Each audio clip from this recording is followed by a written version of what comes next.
This government meeting is brought to you by Eastworks and our local cable subscribers.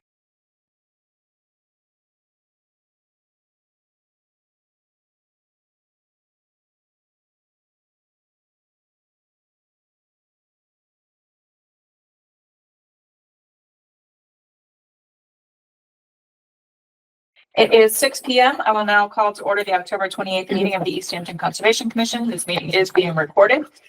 This meeting of the Easthampton Conservation Commission will be conducted in person and simultaneously via remote participation online to the greatest extent possible. Every effort will be made to ensure that the public can adequately access the proceedings in real time via technological means. In the event that we are unable to do so despite best efforts, we will post on the City of Easthampton website an audio or video recording, transcript, or other comprehensive record of proceedings as soon as possible after the meeting.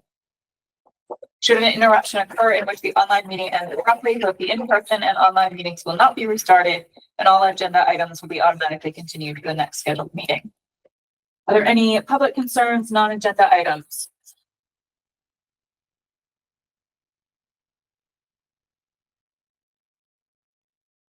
Hearing and seeing none, we'll move on to public hearings. Our first item on the agenda is a public hearing, which has already been continued at the applicant's request to 11/18. That was for an abbreviated notice of resource area delineation filed by GZA Geo Environmental on behalf of Front Meadow Corporation at Holly Circle and Crestview Drive. Mass DEP file number 1510327. So that will be revisited on the 18th of November. Our next item is a public hearing for notice of intent filed by the Berkshire Design Group on behalf of the Community Builders, Inc. for a new housing development at 385 Main Street, map 154, lot 32-1. This is Mass DEP file number 1510330. I know that we're still waiting for the updated stormwater report. Yep. We're still waiting on a report. I have a note from Jeff that essentially they're working with a contact at the state to try to achieve compliance.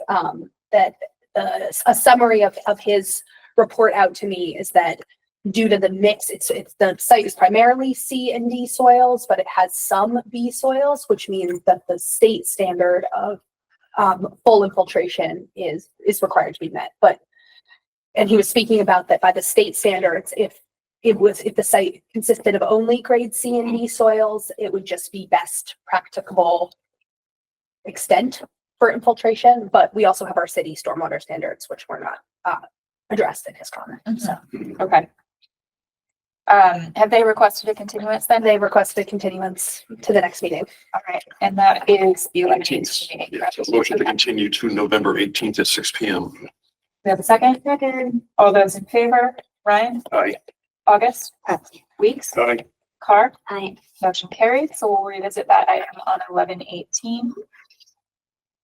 Moving on to requests for certificates of compliance. Easthampton Park Solar 1 LLC, 232 Park Street. Mass DEP file number 151293, large scale solar project at map 165, lot 3.1. I believe they requested an extension to the order of conditions. Should we take that here or during active projects? Extension to the 18th. No, they've an actual permit extension. Oh, permit extension. It expires on the 27th of November, it says. Okay. We can come back to that. So for now, there's no action on the certificate of compliance. There is no action on the certificate of compliance. Okay. And then our second certificate of compliance request is for 27 Drury Lane, Mass DEP file number 151-38. This is a old order from the 80s for riprap installation along the north branch of the Manhattan River, which expired back in 1986. So I know you've done a little research on that one. Yep. So I did some research. Let me pull up the order of conditions. The paper file is in front here.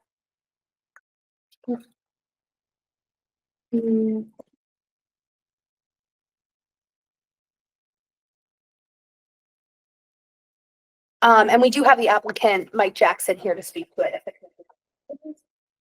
So this was the order of conditions that we received for 27 Drury Lane. And there was very little information about the project. in this order of conditions from 1983. So you can see the full format here. There's the general conditions.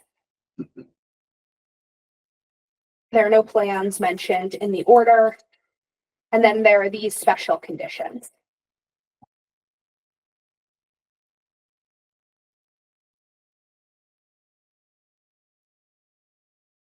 So just to read them into the record, do not divert present flow of the stream, retain sufficient stone between the stream and the top of the head wall, use shade cloth to hold the slope until vegetation is established, install staked and wired hay bales along the top of the retaining wall the entire length of the project.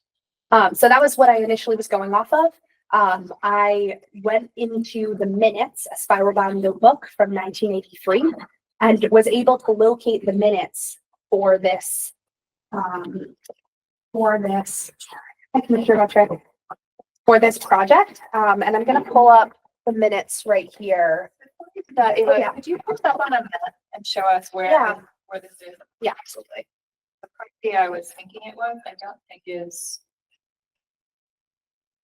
It must be on the line. They were also required to comply with Northampton. Yes. Yep. The line runs right through their property. Okay.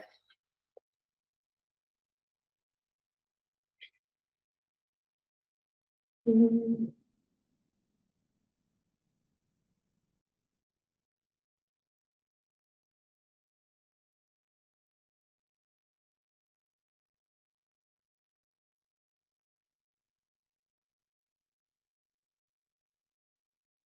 You said Drury Lane, but the drawings are so faded that you can't really see.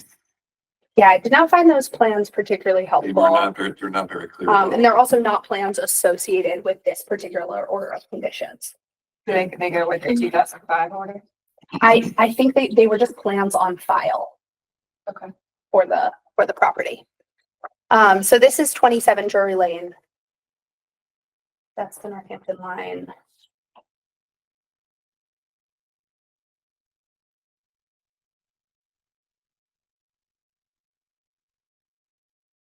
So this is the one with the beach. Yes. Okay. On the other side. Right before you get back to Loudville. Yeah. Yes. Yeah, and their property actually, right, crosses the Manhan. And includes the beach on the other side. Okay. So the riprap was on their side. Yeah, the riprap is on the same side of the house. So I'll show the images from my site visit shortly. Still trying to figure out exactly where we are. Drury, can you zoom out, please? Mm-hmm.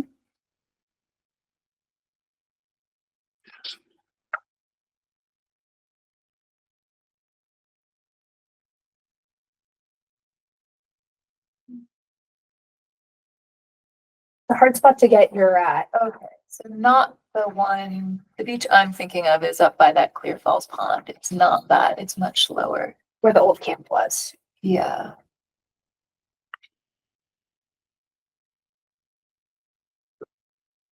Okay. All right. You can go back to you. Okay, so I found some minutes from 1983. And luckily the order of conditions described, they only discussed this at 2 meetings, at like the May 9th meeting and then the one following. And so I located the minutes from both of those meetings. So starting with the May 9th meeting, there's not much on here. This first page, some other projects, but then coming down to here, correspondence, notice of intent to riprap the bank of the Manhan above Loudville Store, Drury Lane, with maps. Samuel Cassioni. So this was actually how I figured out that they were going to riprap, because I didn't get that far just from the order of conditions. And then continuing on, this is what it said right back. This is the next page in the minutes. Conservation Commission will hold public meeting on Drury Lane, then issue order of conditions. And that's all we have from the first meeting. The second meeting, the May 23rd, 1983 meeting of the Conservation Commission. Nothing on this page. They were discussing other issues. Here is our topic, Cassione of Drury Lane. Zoom in a little bit. Riprap of Manhan River, erosion of bank. Send appropriate material to DEQE, that's the predecessor of DEP, etc. Maintenance and repair of slope with rocks to prevent further siltation of bank. And the discussion was that work will begin when the river dries up. Half the way we'll do work with, that looks to me like dozer. Question, will the native brown trout may be affected by excessive silt in the river? A site inspection motion carried to inspect on the following day in May. After inspection, commission will send order of conditions work certificate. So that is all the information I was able to locate about this site. And then I went out to conduct a site visit. Now take a look at the images. So I was, after reading that looked like what was installed was riprap along the bank. I went down to the river and saw, so the house is up there. You can see, and then there's some relatively large riprap all along their whole section of property, starting relatively close to the house and going all the way down to the surface of the river. So at this point, I had sort of crossed out into a place where the river bends. So I'm looking kind of out like a wide view of the whole site with the riprap. And then there's riprap under here, even though it's kind of hard to tell. This standing up on, there's like a rock there. You can see this from Loudville Road if you're driving down an exposed rock. And you can see this image, it shows the riprap that had been installed all along here. So that sort of waterfall cascade, is that below this or right above this? I mean, there's a cascade right here. Is like what you're looking at in that white foaming water is the water coming right down from that cascade. Over that solid rock area. Yeah. Okay.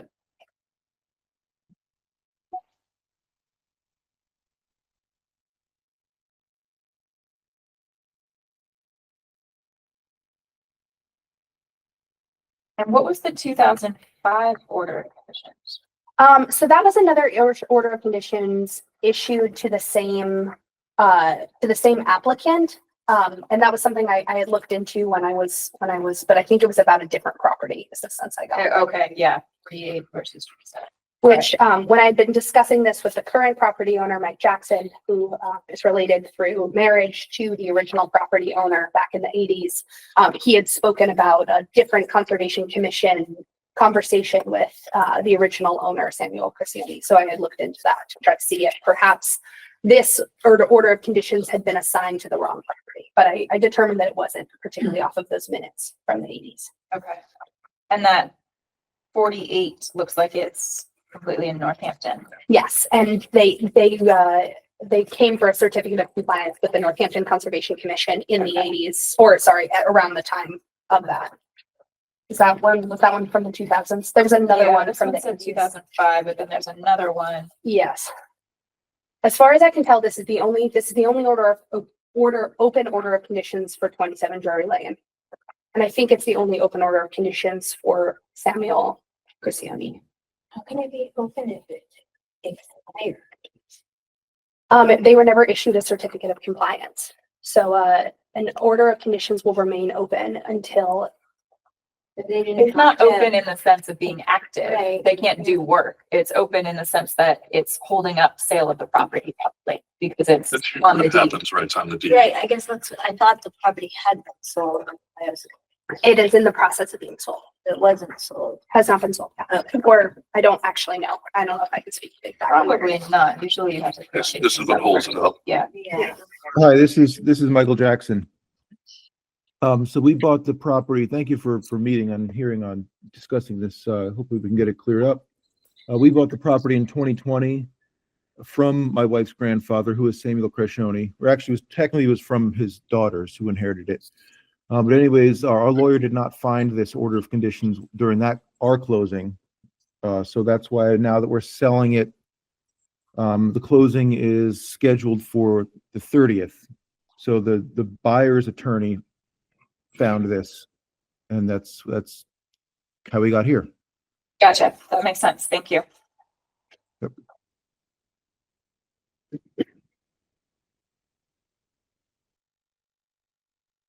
So as far as we can tell, the work was completed. Yeah. Oh, this is, I think, just one more image that shows the full situation. So this is from, I drove around to Loudville here. Yep. Crossed over the guardrail and took the image facing backwards. Okay.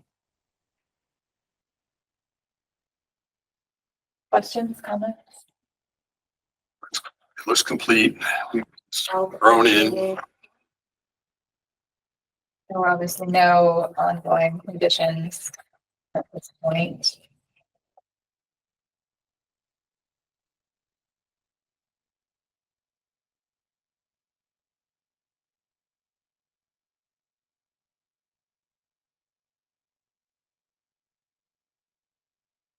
Yeah, the special conditions laid out for this project, I think it would be hard to know if they actually met those back in the 80s. Right. All right, I have no further questions. Any concerns with issuing a certificate of compliance? Someone like to make a motion? I'll make a motion that we issue a certificate of compliance for 27 Drury Lane. Do we have a second? Second. All those in favor, Patrick? Aye. Ryan? Aye. August? Aye. Weeks? Aye. Carr? Aye. Motion carries. Ava, do you want us to sign a form here, or are you gonna do this electronically? I have the form in the folder. The commission is-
We all set? I will be in touch with you via email. I'll send you a print copy of your certificate of compliance as well as an email, a digital version. Okay, awesome. I appreciate it. Great. Thank you. Hello, welcome. Are you Eva? And Eva, yes. Erin. Hi, Erin.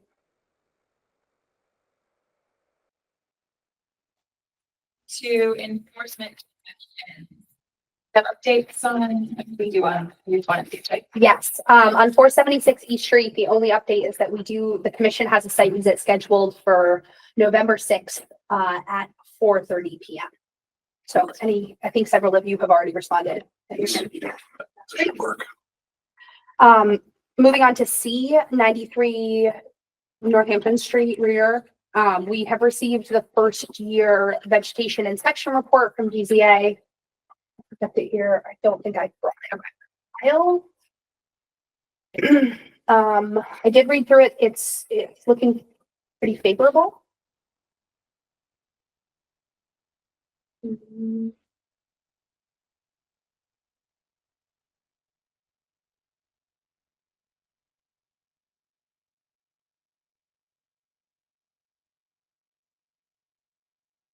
The initial treatment done, was it last fall? Yes.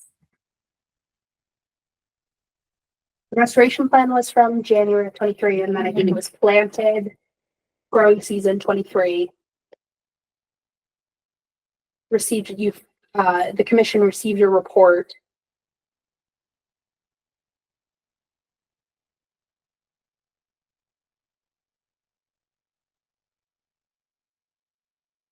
And then there's another report coming after the 20 or in the middle of the 2025 growing season. Oh, that's cool.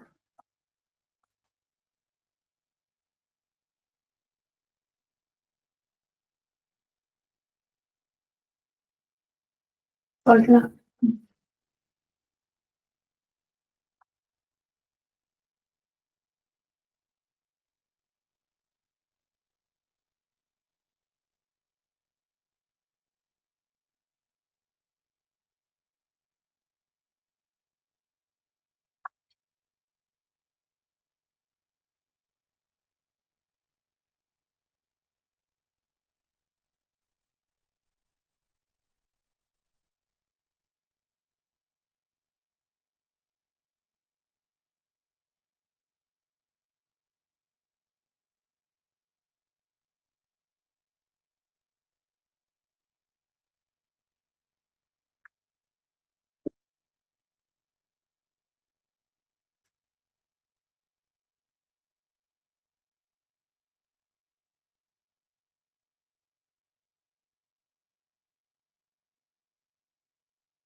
And then there's some images.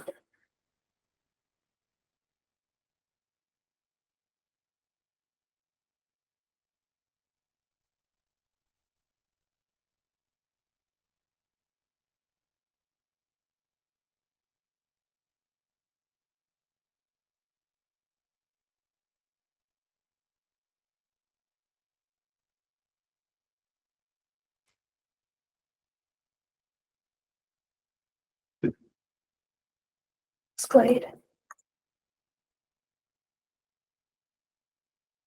All right, and does anybody recall, or do you happen to know, Ava, when the invasives treatment was done? I don't know that off the top of my head. That last fall? Or was it spring? This area or the bank district? The bank area. I thought it was last fall. Whatever. You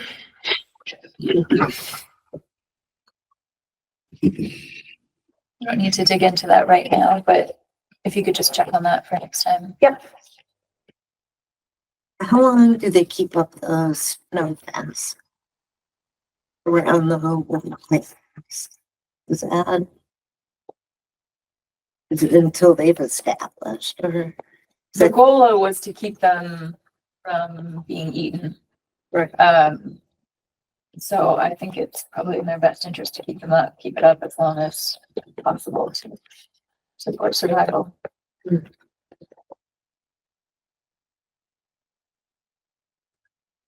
Should the commission be receiving invasives area reports as well? I believe so. I don't remember exactly what we had established. That was not part of the original restoration plan. It was sort of a negotiation for the fact that they wanted to not take the bridge out yet. So we may have to go back to the minutes to see exactly what was discussed. Okay, I think I do have, this is, commission is looking for, I do have.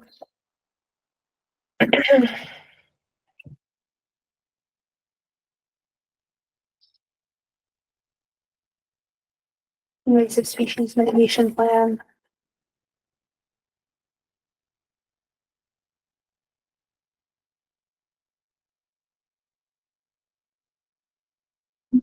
Like, what does it, if we go down, does it outline?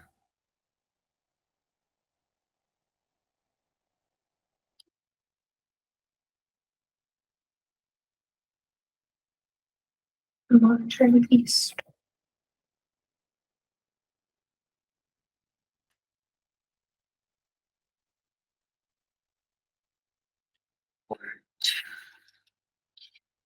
And a 90% target. And when was this? May? This was May of 23. So we should have gotten something last spring, and I don't recall what it was. This is one we just received.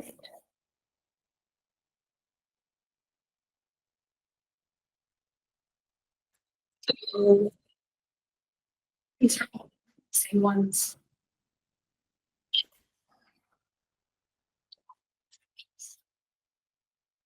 I can follow up on that. Okay, see if it's somewhere in our files or if That'd be great. it was never received.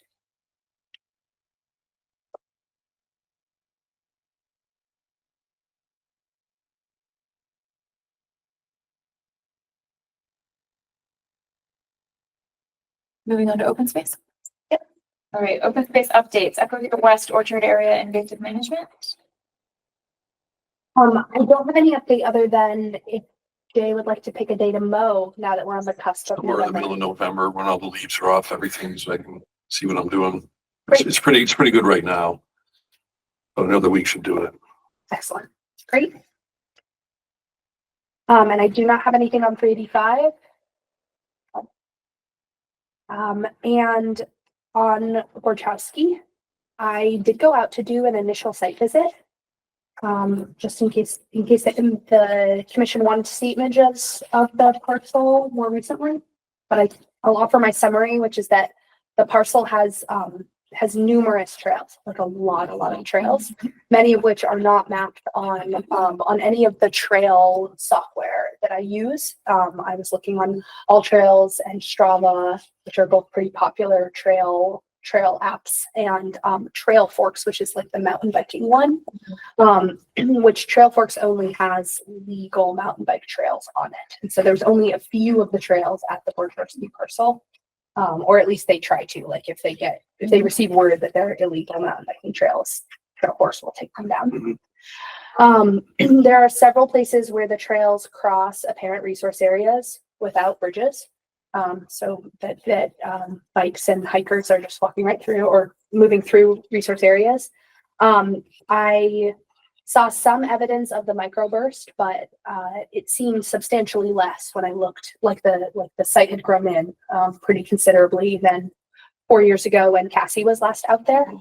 And many of the trails had evidence of considerable construction and care. Like their mountain bikers, primarily mountain bikers, had put a lot of effort into building trails.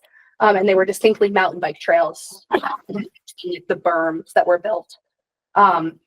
And we can take a look at some images if the commission.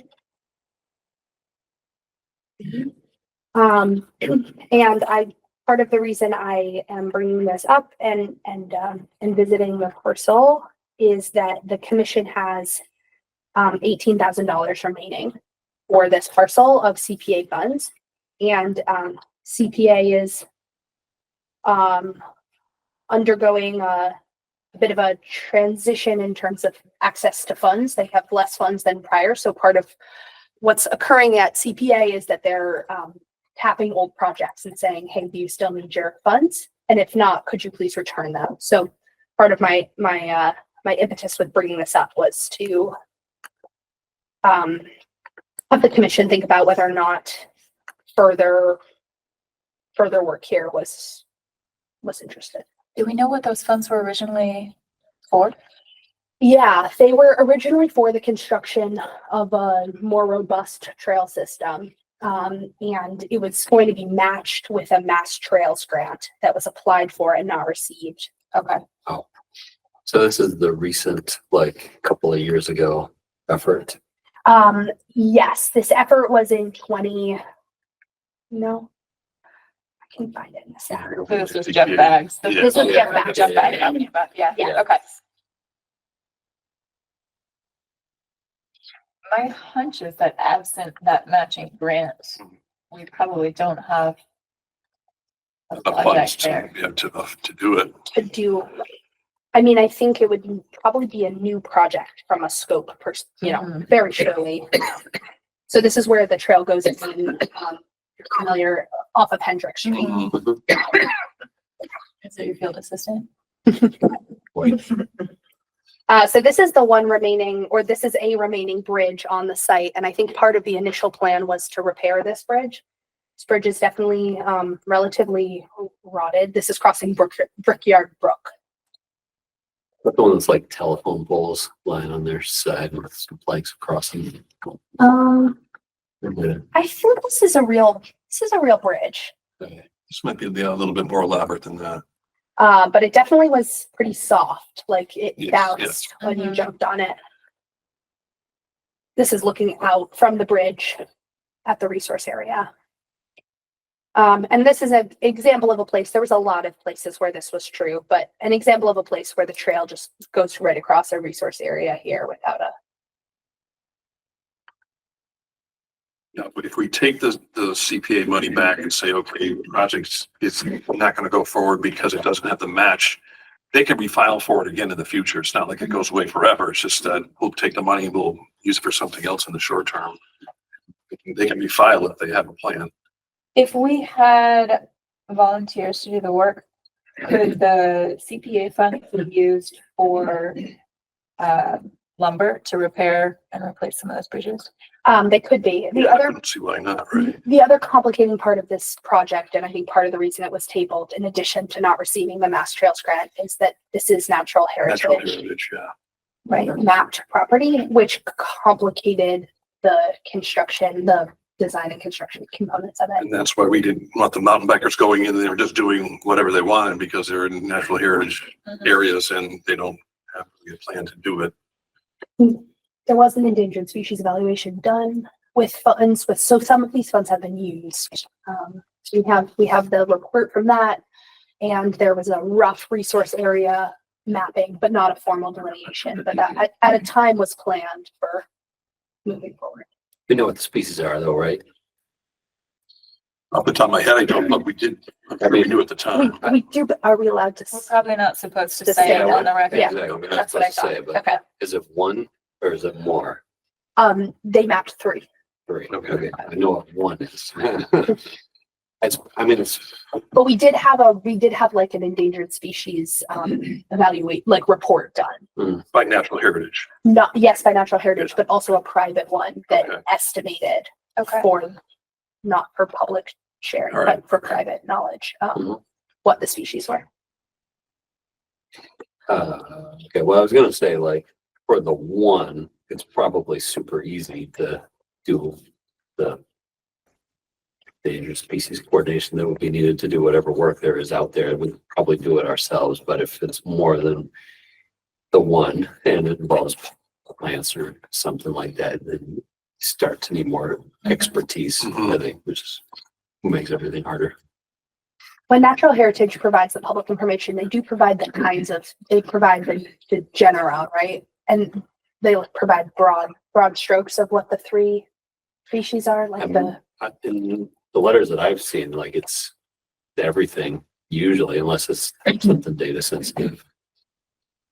But then there are a few data sensitive things out there.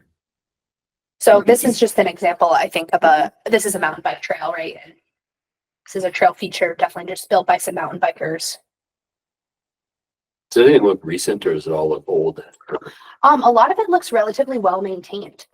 Yeah, like this is an example of a trail that like looked relatively well maintained. They're heavily used trails Mhm. in the mountain bike world.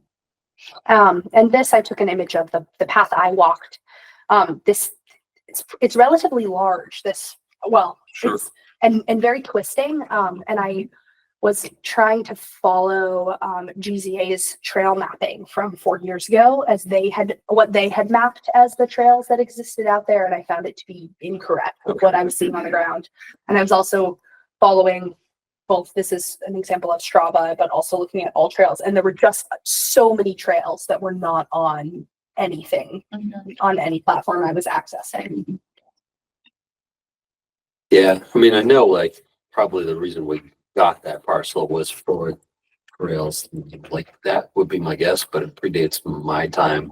And then there's the whole issue with like we're only responsible for one parcel up there, whereas there's several that are probably involved with the water department having one, Right. you know. So I don't know, the whole area makes me like a little bit uncomfortable and it's wildness, but at the same time, like things seem to be kind of working okay, you know, like we don't get complaints. Although if there's new trail building happening in habitat, you know, and no one's coordinating with anybody, that's not great either. You Right. know? And we don't even know who, like we know generally like that it's the mountain bikers, whatever, but we don't know like anybody's specific. Oh, I do. Yeah, we know. We I don't know plenty of We don't know. specific There's people. A couple of them. the specific people that we know that they shouldn't be Right. building those trails. Yeah. I wonder if, since the funds are there, I wonder if this could be an opportunity to invite some of those folks in and try to partner with them to establish some communication with the mountain bike Yeah. community. Because it's been a few years since we talked to them. Yeah. Yeah. And then, you know, if they're willing to work with us, it might be worth trying to go through some of the permitting process and use that money to rebuild some bridges that would benefit both mountain bike and other uses. Okay. Yeah. What do you guys think? I'm good with that. Good question. And who would make said contact with the mountain bike? We can reach out to a few people that could then reach out to others. Can I ask a question? Like, did you see the section of the trail that is sort of like this at this point? Where the center of the trail is like probably about 2 feet lower than the size of the trail? I'm not sure if I saw that particular trail. I definitely I'll go in and take some pictures because the water just sort of rushes through and it's just getting deeper and deeper and deeper. It's a trail or a stream or both? It is a trail. Unfortunately, the way the trail has worn out as bikes come around that part of the trail, it's just become a rut. And originally it was only a little rut where, you know, it was maybe like the middle was like maybe 2 inches lower, but now it's a good 2 feet lower than the sides of the trail. So whenever it rains, substantial rain, it just a torrent in the middle and washing it away more.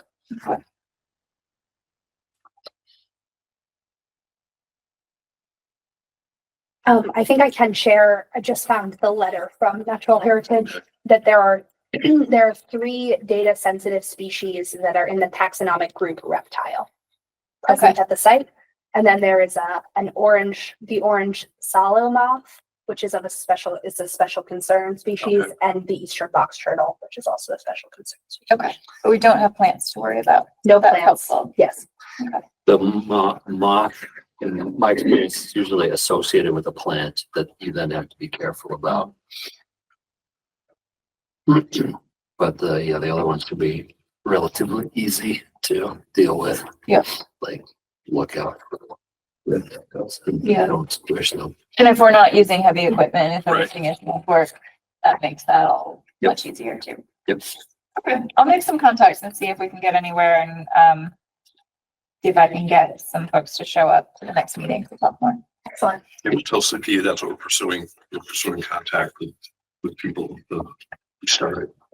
What's the name of that lot again? The orange sallow lot. SA. SALLW. Yes.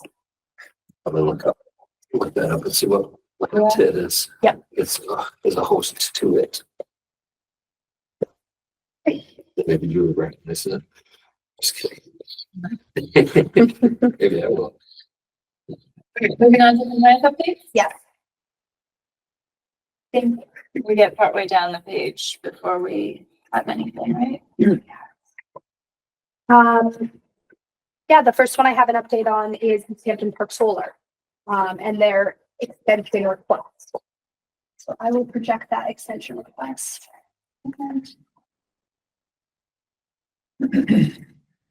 Mhm.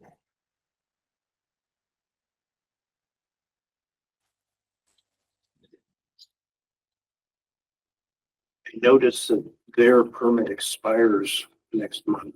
Yes. That's why they requested an extension. I'm sorry, I was ruffling papers and I missed that. Okay.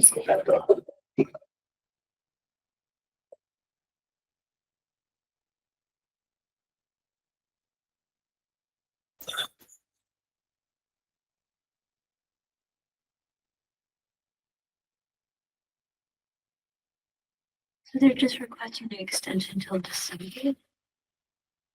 They they, I forget, have they met all of their restoration, replication, monitoring requirements, or do they have another year? I think they had met them, but we wanted an updated phone. That was definitely the piece, the O&M plan, and the vegetation mowing plan, which.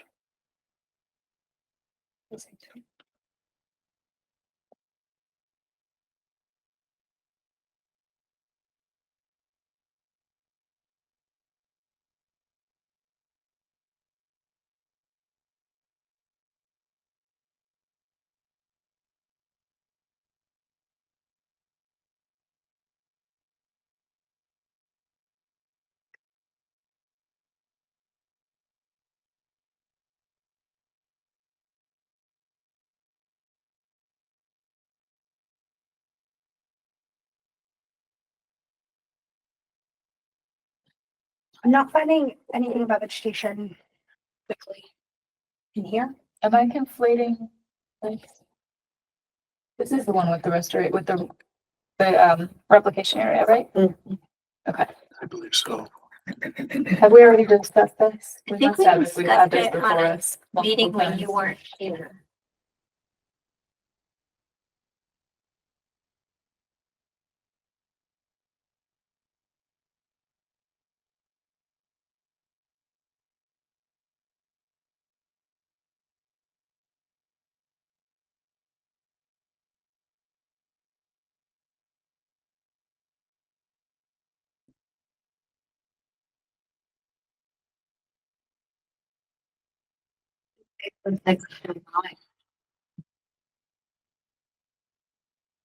So we have one field report, monitoring report from June of 2024.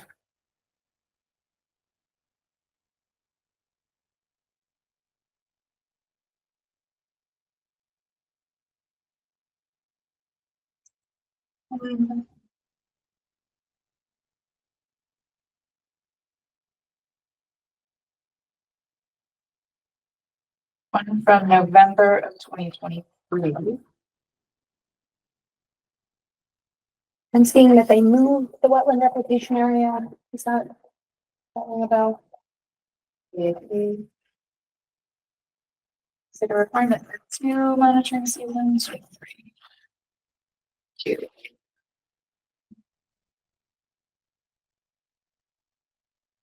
Oh, I have a fall 2021 replication update.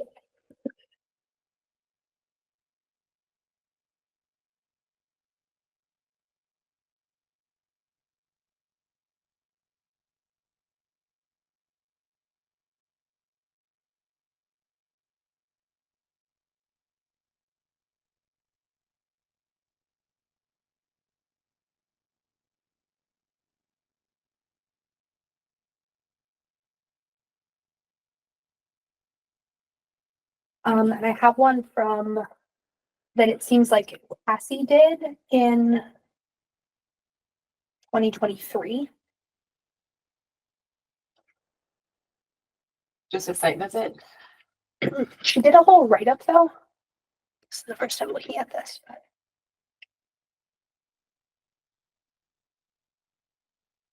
Pause on the beginning.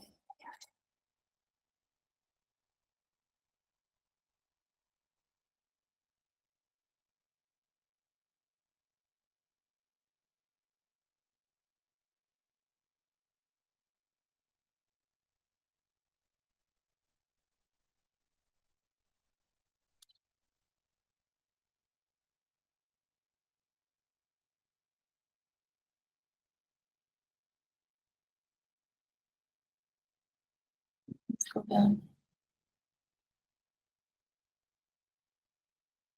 Going. Pause on the recommendation.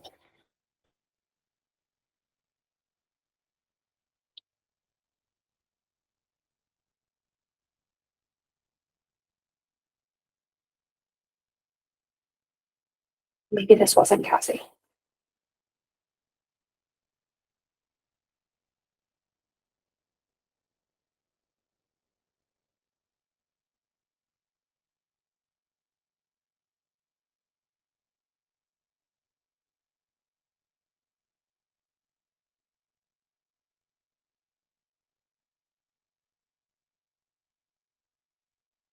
It's not the same as the reports that are included here.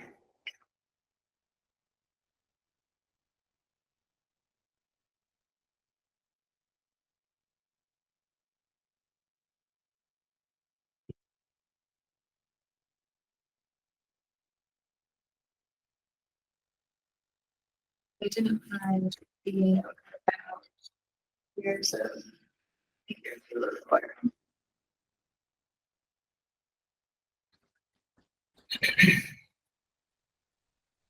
There is information about that for the July 27th. Excellent.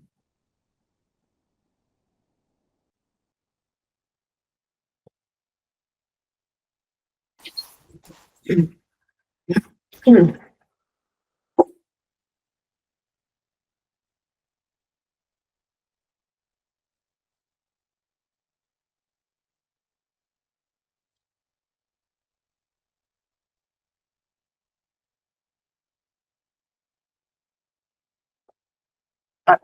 go.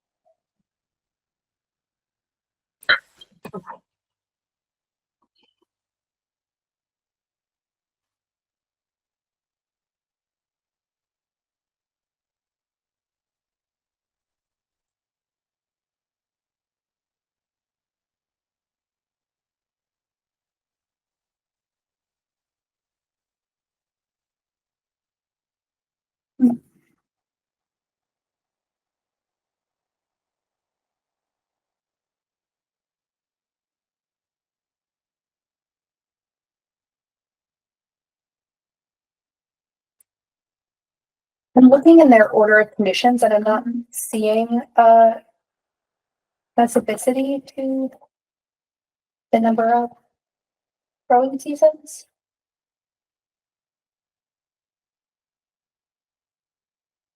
What year is that order? 2020. No, Is it just baked into the regs? Is that It's the DEP Western Region one policy on. It's in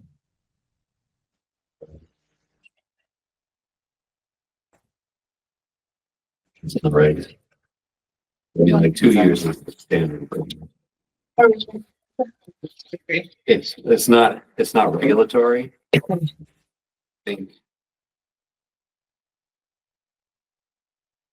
that DEP policy is for 2 years. I mean, At least 75% of the surface of the replacement area shall be reestablished with indigenous wetland plant species within 2 growing seasons.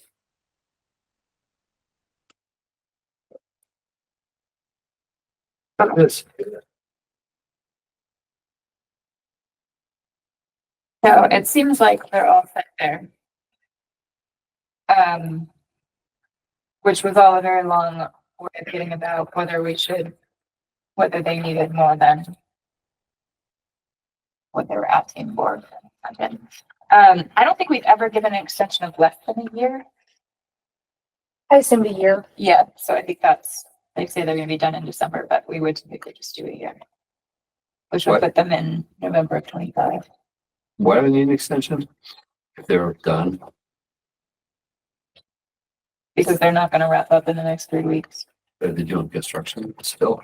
They have mowing and what was the other thing? Oh, the updating the operation and maintenance plan.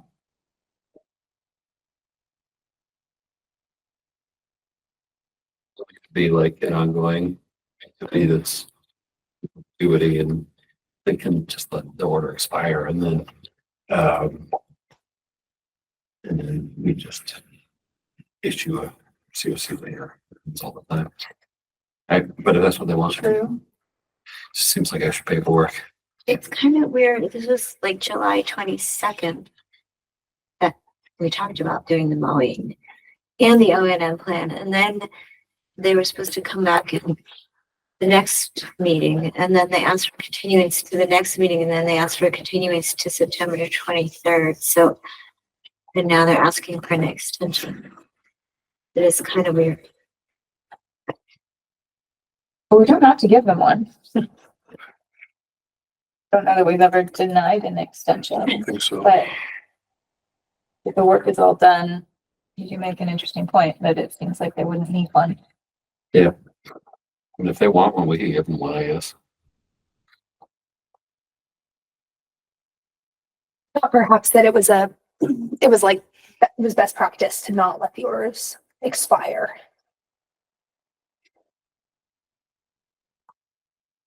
We still have a I month. said it is. But I don't really see any downside to giving them an extension. Yeah, I guess not. Do it for the period they request or do it for a year. Or just for a year. Yeah, it's just a year. This means they float around on the end of it. Or maybe Hopefully they're in gonna come month. get it Right. closed out in December like they asked. Yes, I know. I don't see any problem.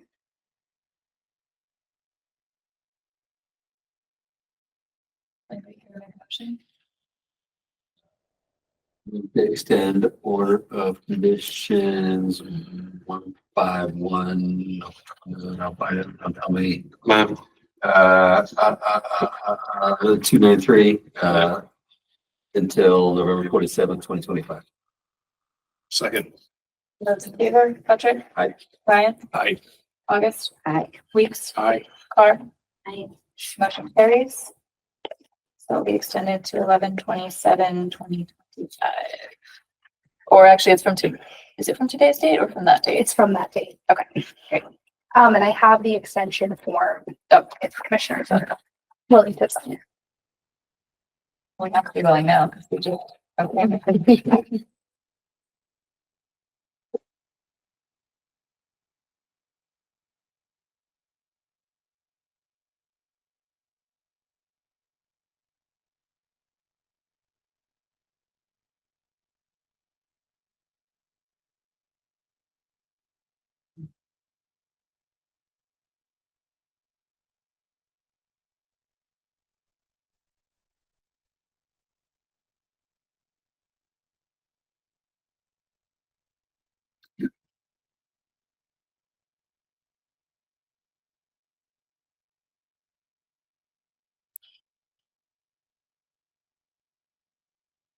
Oh, the Vic, it didn't show up. They're not here.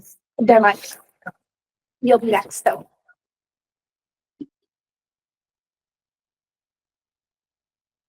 Really, how I go to promotion and then discussion and then, well, and it's like, can we just have a discussion? I would pick that one out, like what is that discussion that never actually happens, that the opportunity happens for after the motion is made?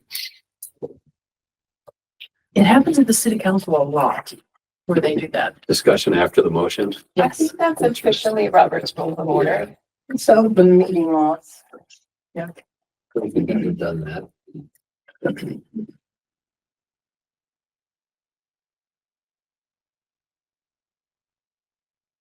did you get?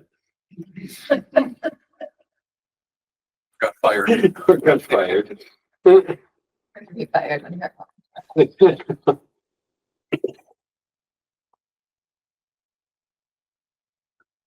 But now that you've stated it on record. I know. That's what you've done. You're gonna get fired. Witty banter for the long run. It's all on record. Put this in a folder or in your hand. I'll take it. She was on regular. Thank you. All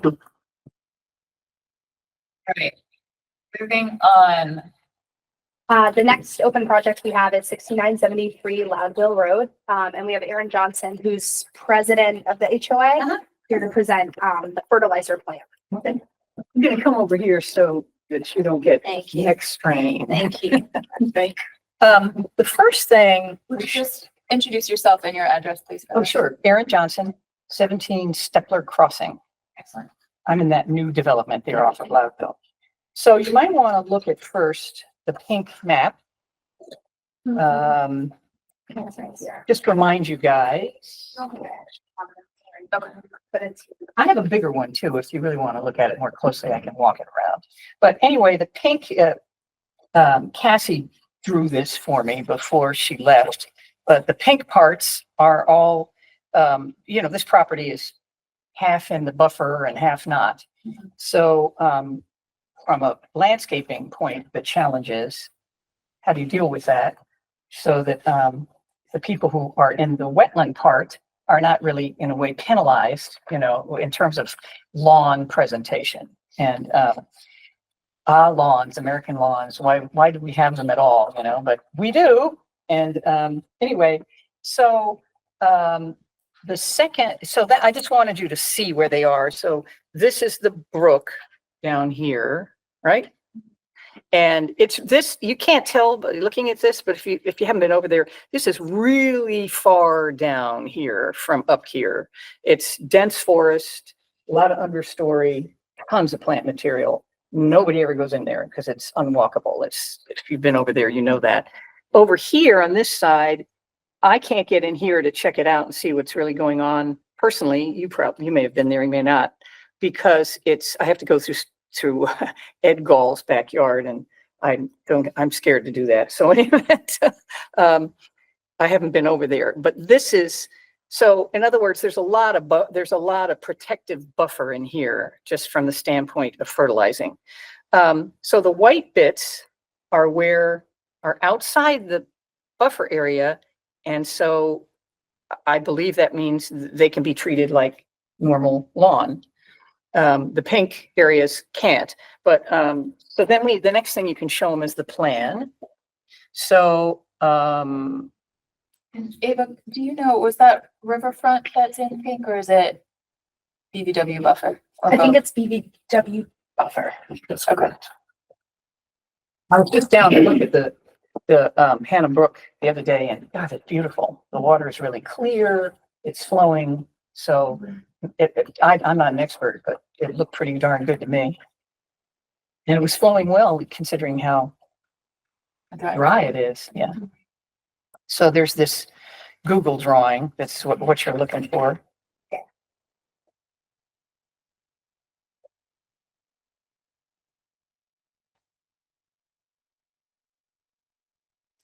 So the blue areas, it doesn't match the map. And because we've just decided from an applicator standpoint, these are commercial applicators, that it'd just be easier to do all the backyards in organic, whether we have to or not. But anywhere that's touched by the pink, we have to do organic. So it would basically look like this. The yellow areas would be commercial, would be regular lawn treatment, and the rest would have to be organic. And again, you can see this is the area the brook is. If you were going up this way, the brook is way up here.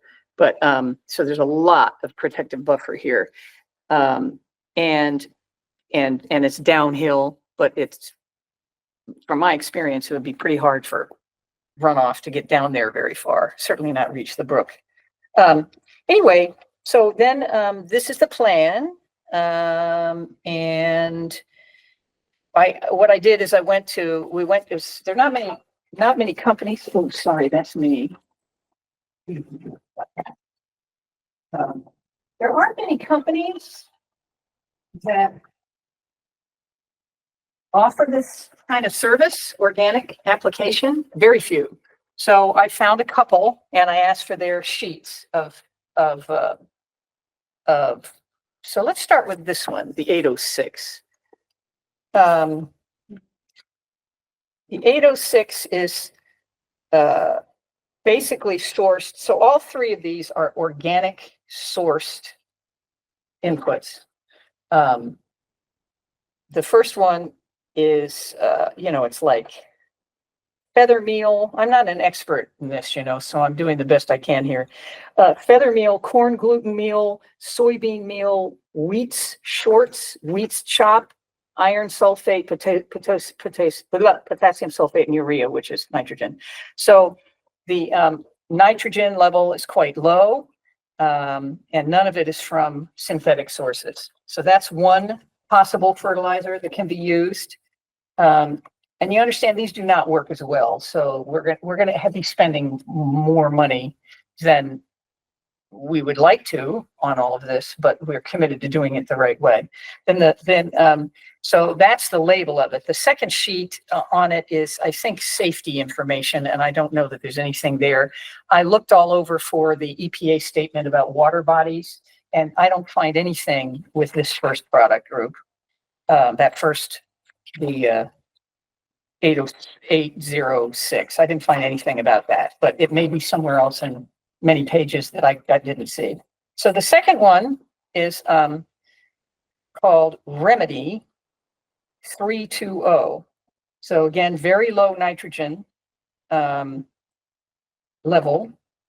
and derived from biosolids, calcium carbonate, and it's wood biochar and humic and carboxylic acid. So again, this I don't really know what to tell you about that, except the nitrogen levels are low and it's organic sourced, not synthetic. And then the third, well, I apologize. Yeah. there you go. There it is. And the third is called, don't you love it? The third one is called, oh, you want to look at this for a bit? Okay, so the third one's called Au Naturel. And again, this is, the first two are from one company. This one is from a third company, a second company rather. And this one also is sodium nitrate, composted poultry litter, corn gluten, and potassium sulfate. So this is all I could find after much searching for organically sourced fertilizers. And I don't, one of the companies is called Simply Safe. They're out of Rhode Island. And Massachusetts, I don't even think they'll come here, but at least they were willing to share their products. The only company I could find in the area that had this other product, which is the third one, which is called Au Naturel, is True Green, because they have made an effort to research some products. So that would be the one that would be otherwise I'm going to have to persuade them to try to use these other products. I don't know if they'll do it. I don't know what that'll mean for us. I guess we'd have to do it ourselves. It's very complicated. But in any event, we're committed to doing the right thing in the pink areas, or in the yellow and in the blue areas on that one diagram. So that's what I'm looking for permission. That's what we're looking at. This won't happen until next year. The developer is still in there finishing up, and they haven't gotten their, what's it called? Their certificate of compliance. Here you go. They have not gotten that yet. So we're not going to do any of this until next spring. So just to review for the commission, the reason this review is occurring is from both the construction the construction condition and also the in perpetuity condition, which is this piece. Pesticides, herbicides, fungicides, and fertilizers shall not be used within the 100-foot buffer zone. Organic pesticides, herbicides, fungicides, and fertilizers may be used subject to review and approval of the commission. This shall be noted in the certificate of compliance of the ongoing conditions. Is Hannah Brook listed in the integrated list of waters? Do you know? Can we take a quick look at whether there's any nutrient improvements?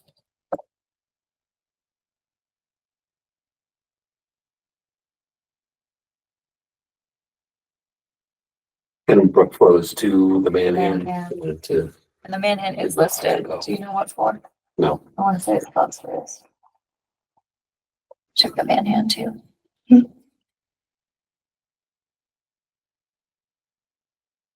Most, just FYI, some things I learned, most commercial things you and I would buy at a Home Depot, nitrogen levels are at least 20%.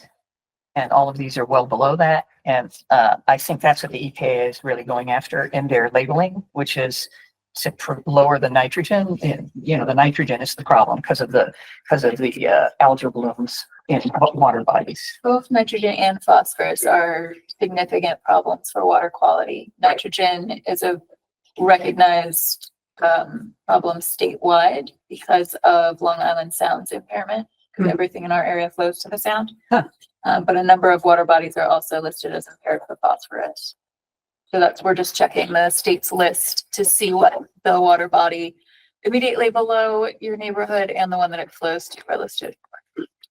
Just bacteria.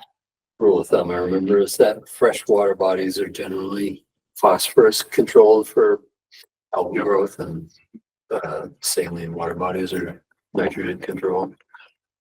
That's my understanding. Two ends. For instance, what you see on Rubber Thread Pond, just out behind here, almost certainly phosphorus driven, those algal blooms. And I will say I did a little bit of my own research about the fertilizers leading up to this meeting, and it seems that at least per best practices coming out of UMass, that phosphorus is no longer in best practices except for lawn establishment. Mm-hmm. And those numbers you were reading should all be NPK, and all but the first one was 0 for phosphorus. Right. Yep. So Annum is 1 N or 2? I believe it's 2 HANM, yeah.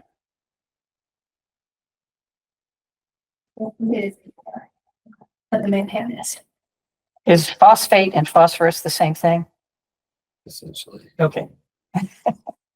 You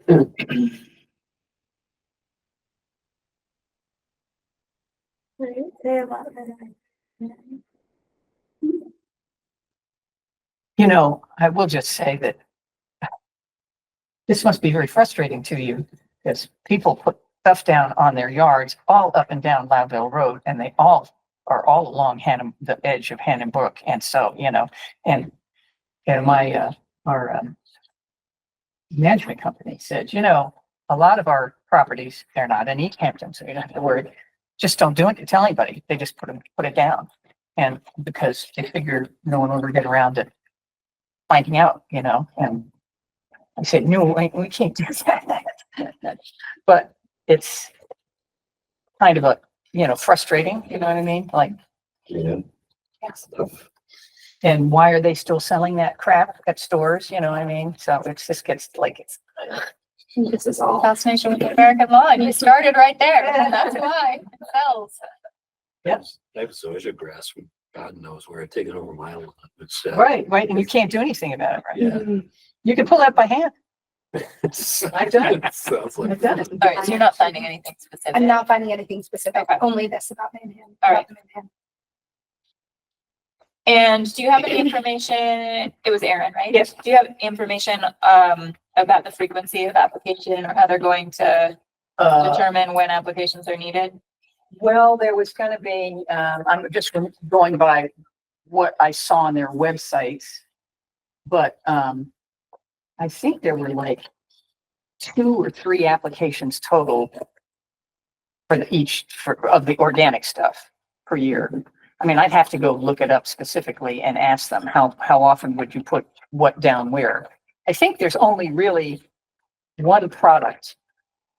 In other words, there's only whoever we use, whichever company, it's really just one product. And my understanding is that you have to do it. You have to do it at least twice a year, maybe 3, because it doesn't work as well. You know what I mean? It doesn't do what it's supposed to do. This is what they're telling me. I don't really know. In other words, it's harder to get the grass to be where you want it to look with the organic stuff than it is with the commercial stuff. That's what they're telling me, but I don't know what the scheduling would be, so I'd have to ask them. But I think we'd be comfortable with doing the minimal amount, that was recommended. We'd have no problem with that. We just, it's just, you can picture it. One part of the community, the lawns are going to look like normal Americana. The other parts could look pretty wild and patchy, and we're going to have to seed more, overseed more, because, that's what happens. Don't use them chemicals, and no pesticides, no. The thing I discovered in my research is that perhaps a soil test would be useful to understand the specific nutrients. Soil lab. Sure. That's easy enough to do. Yeah, and that would be in your best interest to do Anyway. periodically too, because if you're finding that no additional nitrogen is needed, no reason to spend money to put it down, right? The fertilizer is only going to give you the enrichment to the soil. What the plants do with that is a different matter. So if you do a test and find that you've got plenty of nitrogen already, it would not be in your interest to continue paying for additional treatment in that year, even if True Green or whoever is saying that, they recommend 3 times a year. That makes sense. I do understand that, and I don't think that's easy enough to do. I don't think so. If help me understand this, from what I don't think any of these are going to stop weeds, right? Fertilizer would not. No, it would encourage weeds. Yeah, right. Well, the weeds are green.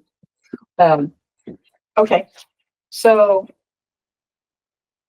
Yeah, so I don't think there's anything we can do about weeds. We're going to have weeds in that part of the community. And so the point is to just make There's it. some organic pre-emergent There weed are. suppressors. See, I thought that's what corn gluten was about. Yeah. I think that's why they call it fertilizer, but what I read on the websites is that it also, helps prevent both. weeds. Yeah. That's the point of the corn gluten. Right? Yeah. So that would be nice if we could use something like that to just kind of do what we could. If you mow to mulch, you'll get a lot of natural fertilizer. Yeah, you just leave the grass cuttings, you mean? Yeah. Oh, yeah, yeah. Which we would do, I think, anyway. That's what we're doing now. We just cut it, leave it tall, 3 inches, and then they don't clean it up. Trying to do it right, White clover, nitrogen fixer, that's good too. I would love to, personally, I'd love to do that, the whole place, but I'm just the president of the board. And A lot less money for well, so my personal goal, over time, but most people who move into condos have an expectation. And, so you know how it is. It's just a juggling act. It's the juggling act. Okay, so what's the verdict here?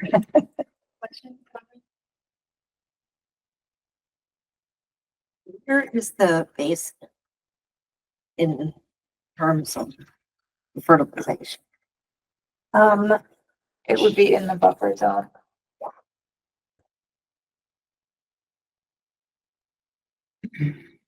The basin, you mean the stormwater pond?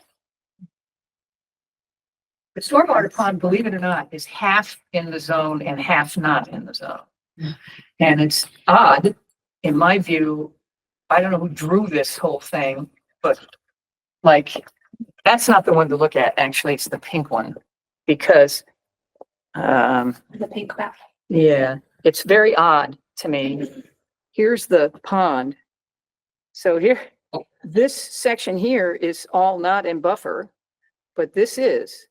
Because there's two different wetlands. Right. There's one on each side. Yeah. But I mean, I just thought it was funny that, because I thought this would have to be in the buffer zone. No, ideally, stormwater management happens outside of all resource areas and buffer zones.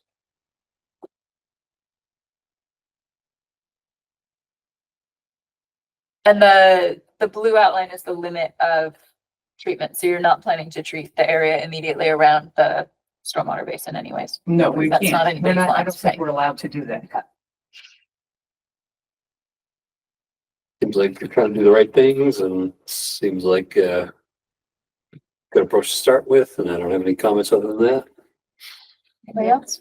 Soil testing Oh, that's a good idea. Thanks. I think we'll do that. That makes sense.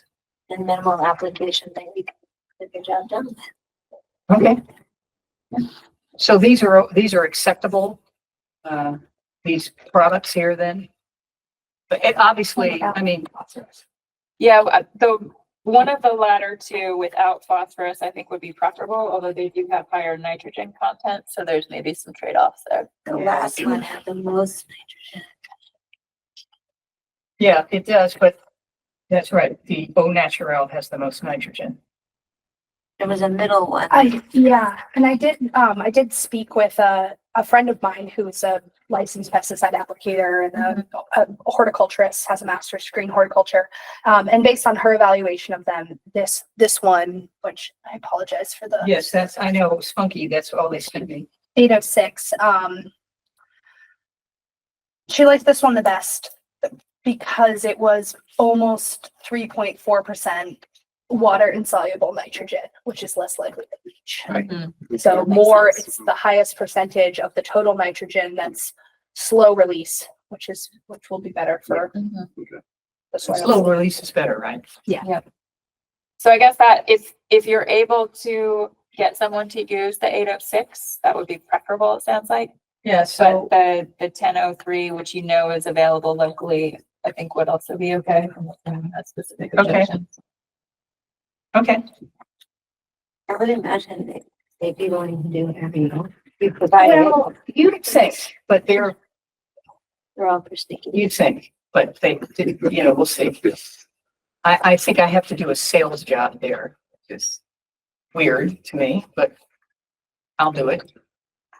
I'll try to get it to use the first one. And I think this will be useful for, as far as I could tell, this hasn't come before the commission before, fertilizer use of lawn area in buffer zones. I don't think so. So this is useful because Erin and I definitely ran into some issues when she was asking for precedent and for some suggestions of Who fertilizers. does and- this? Nobody, there's nobody. So I think, having 806 as a fertilizer. Maybe not in context. Well, I mean, you mean firms? Like True Green type companies? I found 3 in Massachusetts. I didn't know you meant friends. I thought you meant home. Oh, sure. Yeah. Oh, yeah. Be surprised though that there weren't places in this area specializing in that. I think it is a little. Looked and I looked and I looked. So I could be a really bad searcher, but I also think it's just because people don't want to spend the extra money. I mean, it's going to cost us a few thousand more a year to do this the right way. And the homeowners are not thrilled about it. But what I said, we have no option. Well, Do wonder if some of the homeowners that would be concerned with organic fertilizers of their lawns there's some crossover with people who are just not going to fertilize their lawns. Maybe, yeah. I didn't. We're just speculating about why there aren't more firms that do this. Oh, yeah, I didn't even thought of that. I do think there's one in Amherst that I heard about. Maybe it was on next door. Have to look it up. Well, if you happen to find it, would you tell Eva? Because I would really I really worked at it and I did not come up with anything other than Simply Safe, True Green, and one other company. And then they sent me all their SDS sheets and they were all synthetic. So I'm like, why are you calling yourself an organic? See, that's the other thing is, they're out there saying they're green lawn care and it's not true at all. We don't require an official vote for this, so it'll just be documented in the minutes what we've talked about. Okay, so great. Thank you very much. I appreciate it. Thank you. Thank you for coming, Erin.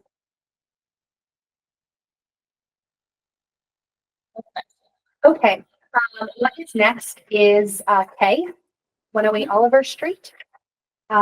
Which is to say, I just do have the wetland seed mix. He sent me the property owner sent me the wetland seed mix that he had planted in the restoration area. Okay, and everything checks out. Yeah, it's a wetland seed mix. Great. I wasn't sure. There were not any woody vegetation. There were not any plantings in his replication area. It was just seed. It was just seed mix. And this was the scenario that we had where he had mowed it Right. prior to there being a vegetation report for this year. Okay. So that's where that remains. We'll need 2 more years of Okay. vegetation reports. Which one was that? It's actually I on our sheet. Oh, I apologize. That's I. He expires December 20th. Does that mean you need an extension? I think so. Yeah. To do the reporting. He also has not yet submitted the as-built, or like, I think construction could still be ostensibly still ongoing. So I'll follow up with him to get an extension prior to. All right, next.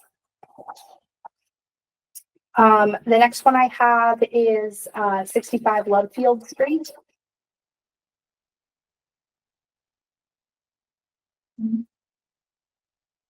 It's N or 3. And the update I have is that Commissioner Carr, Commissioner Ryan, and I visited the site on Wednesday, October 16th. Greg Haas is getting ready to request a certificate of compliance. We're waiting on, we received a physical as-built, which I apologize, I didn't bring to the commission, but he'll send me a digital copy, he said, when he gets the letter from the Engineer. Yeah, from the engineer. Yep. So we could look at images of the site visit, or we could wait and review all of the post-construction conditions in one swoop. My vote would be to wait and look at it all Fine. when we have the certificate request. Excellent. Okay. Next we have 93, 95, 97 Northampton Street. So the RFP is released, which is very exciting. I released it to 16 firms as of Tuesday, and I'm tracking the responses, and proposals are requested to be received by November 13th, 2024. And it will be the next meeting that the commission will make their selection. So that is I think that is a Wednesday, because I said the Monday was a holiday, was Veterans Day. So I thought they could have one more day, and then they have to get it to me by noon on the Wednesday. Okay. And I will share them with you after I receive them all on the Wednesday, and then the commission will be discussing the following Monday. Okay. Do we land on a process for scoring? Are we all scoring individually and bringing scores with us ideally? Are we scoring once collectively? I think the process that was landed on, if I'm remembering from previous meetings, is that each commissioner will score independently. So I think that would be, ideally that would occur prior to November 18th. So in the span of time between Wednesday and Monday. Okay. And so would you please keep us apprised of how many of those you're receiving? Because if there are 16, we may not be able to discuss on the 18th. Yes, Okay. I will. And I'm more worried it'll be 0. Well, yeah. I mean, now, Right. get back to us with anything. Yeah. I will say Weston and Sampson have indicated to me that they are planning to realize. Good. Okay. And who was the other one we had originally? Beals and Thomas. Have you heard anything from them? Not yet heard. Okay. And I remember we discussed the scoring at our last meeting. Are there summary notes of how we should approach this, just so that we're sort of all channeling in the same direction? There's some summary notes in there. There are things That should take care of me. Yeah, and I'm And I'm just sure you can send us the rubric and any instructions when you send them out. precisely, yeah. So you'll be scoring off of this RFP, and the rubric is right here. And I think it is, we worked really hard to get it nice and clear. Okay. Okay. Great. Good. Was there an answer to the questions that I raised about the quality of or the reputation of the firms applying and the conflict of interest question? Yeah, I did ask the procurement officer about conflict of interest. He said there wasn't a way to build that in for non-city related conflicts of interest. Like he wasn't sure how to create a metric for that, or if there was any metric for that.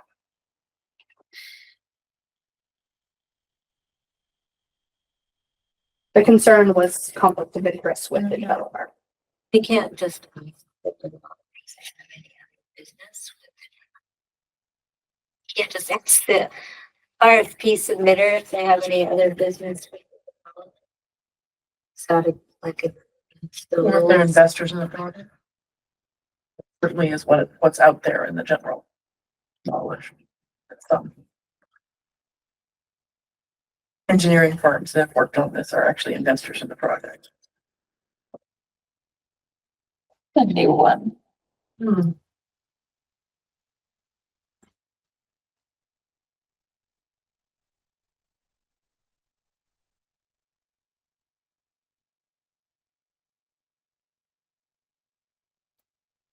I mean, I guess all we will know is that if it's a name that's been on any of the documents that we've seen so far, then we'll know like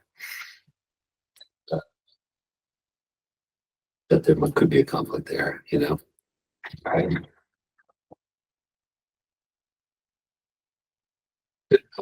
So There was I don't no know. contract I guess. document sent out with this, was there? There was no contract then with the RFP. Okay. No. So that's typically where you would be required to sign something when you sign your contract with the city, is when you would have a disclosure to fill out. Okay. So we can revisit that with Mike Owens. I feel like I've had to sign things like that for work projects, or well, not me, because I don't have signatory authority, but whoever I'm passing it up to. You're just talking about a non-collusion affidavit though, or you're talking about something else? No, something more specific than that, where you had to actually call out relationships with any of the parties involved. So there's definitely a precedent and a way to do it. So let's make a note to chat about that and see what we can come up with. At the grant, like after, at what stage? At the At contract. the contract stage. Yeah. Okay.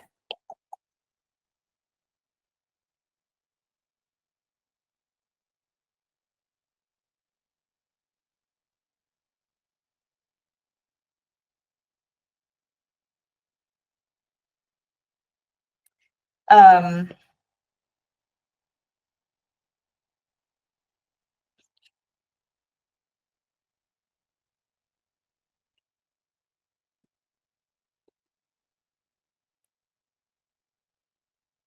if Mike Owens gave his blessing, you could also potentially send an email back to everyone that you invited saying that we anticipate having them sign something indicating whether they have any conflicts of interests with the other parties, and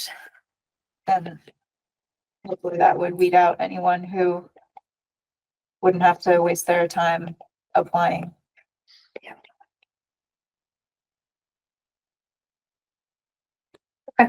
And you excluded Time Bond and Fuss O'Neill right from the beginning. Yes, and Yeah. GZA. Yep. Okay, good. Cool. So we scoring these individually and sending them to you? Yes. For You could just bring them to the meeting. I don't think, or you could send them to me, I guess, and then I could, graph them. Have a spreadsheet ready to go. I'll have a format, Sure. when I send it out to you Fine. on Yep. Wednesday, November 13th. So this will be the weekend of the 16, 17. I'm gonna be doing this. Yeah. Got it. I appreciate the commissioner's hard work in this process. Add it to the tally of hours that we've spent on this project, which is in the thousands by now. Our scores are gonna be in the public record, right? Just, Your scores, I think, will be in the public record. Yes. Not our address. Now your addresses.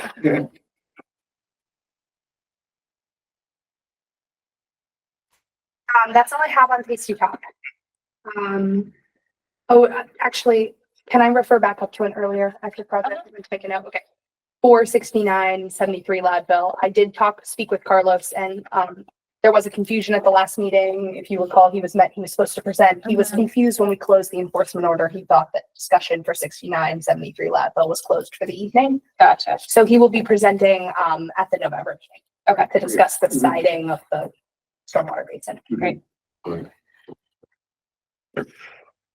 Okay, the only other update I have is for Easthampton Housing Authority, Allen Street.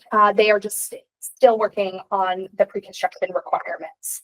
And I guess I did want to speak with the commission about they're getting ready to do the tree removal, and it seemed like Cassie had worked out something where they were going to place the straw wattles prior to this tree removal, but not that the silt fencing was going to be installed after the tree removal. Is that the kind of thing? Sorry, can you say that again? I think what Cassie had worked out with them, there was a delay in this project, so she had gotten pretty far, and then we were waiting on this stormwater bond question for a long period of time. That the straw wattles were going to be installed prior to the tree removal. They're doing some vegetation removal as the first thing, but then the silt fencing would be installed after the tree removal. The thinking was that in the process of the tree removal, the silt fencing would be destroyed. That rings a bell. Yeah, that sounds Sounds reasonable. familiar. Okay. Moving forward, is that the kind of thing that the commission approves in consideration of the pre-construction requirements? Generally. Okay. Yeah. I mean, yeah, unless there's something weird with the site, you know. If I wouldn't even, if it was just tree removal as in cutting, no earthwork, you know, then.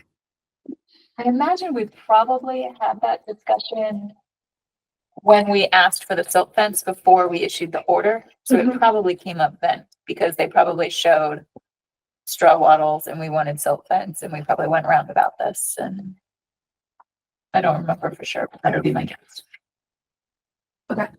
Great. Okay, that's all I have for active project. All right. Did you, I have a question on, Wood Street? My question about maybe doing a site visit. Yeah, I just haven't made it out there yet, but I will. There's so much exposed dirt there, and there's silt fence, but just like mounds and mounds and mounds of exposed dirt, and we haven't had any rain, but there's been a lot of wind. You're welcome to go check out the silt fence. I'm not so worried about the silt fence, I'm just worried about the wind sedimentation moving my wind. I don't know if Have that's, those soil piles been sitting there for more than 2 weeks at this point? yes. So then they need to be And they're not stabilized. Yeah. vegetated. I think there's just starting to be a little vegetation on it. Right. Or just what their plan is.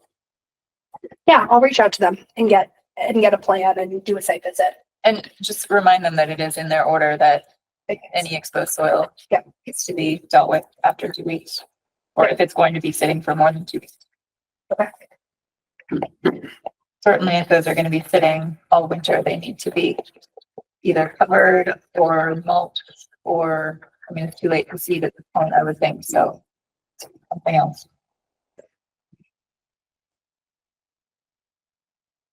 Thank you. General business, do we have the meeting minutes for 10/7? We do, I would suggest that they're on the table. Commissioner Carr brought some edits to me. Just one edit. Just one edit, question. a question, regarding whether or not, whether Kestrel or the developer was to manage the parking lot of 385 Main Street. I had written that it was to be Kestrel, but My memory was different and I could be wrong, but I just didn't. Officially, it was going to be Kestrel. Okay. They're the ones in charge. They may have some cooperative arrangement where somebody else is going to plow, but it will be their responsibility. That's what they had said in response when we asked them. I just didn't know if it was like a type. So then I think otherwise there are no other edits proposed. I'd like to make a motion to accept them. Motion to accept the minutes. Last date 10-7. and 7. Do you have a second? Second. All those in favor, Patrick? Aye. Brian? Aye. August? Aye. Weeks? Aye. Carr? Aye. Motion carries. Thank you. Wetlands ordinance, we are continuing to make progress in the working group.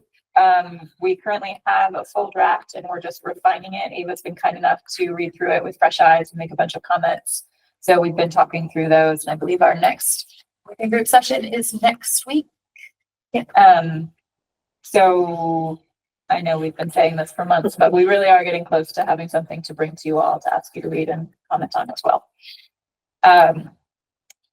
The Harnett Manhan Memorial Forest. Right. Okay. So I did another site visit there to get some additional images of the site. And what partially precipitated this is I received a visit from Beth Gula of New England Forestry Foundation saying that they would like to do some restoration work as soon as possible, ideally this fall prior to winter. She expressed concern that winter would cause further erosion of the trenches and holes at the site of the property. I'm just going to show some more images of it so we can take a look. There were people digging there this weekend.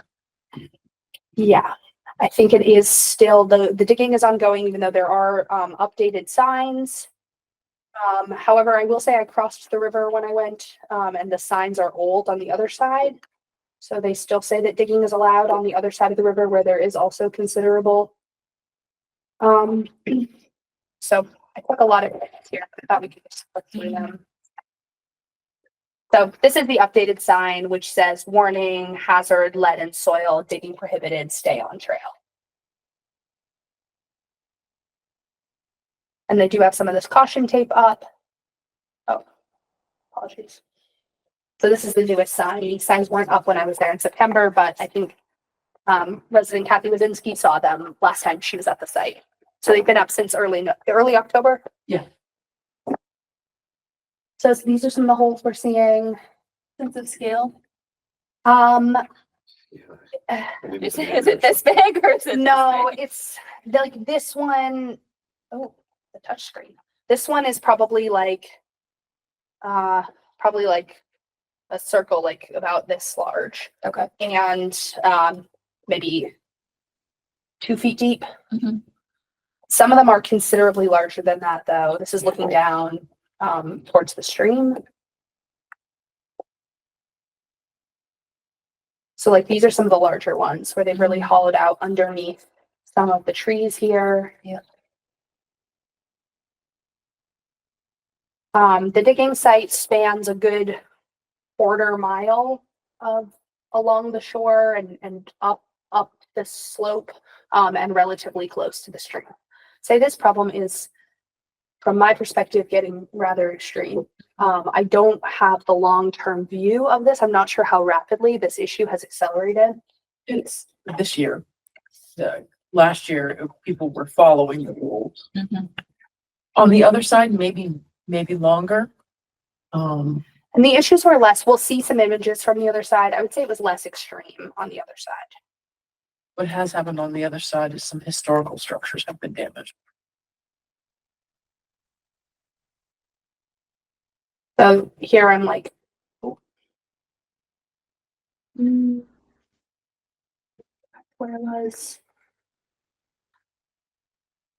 So I was just showing here that like, here's where my tape measure is. We're about 80 feet from the riverbank. And just to confirm for all the commissioners, this whole area is within riverfront area. And it sounds like within the inner riverfront. Yeah, it's within the inner.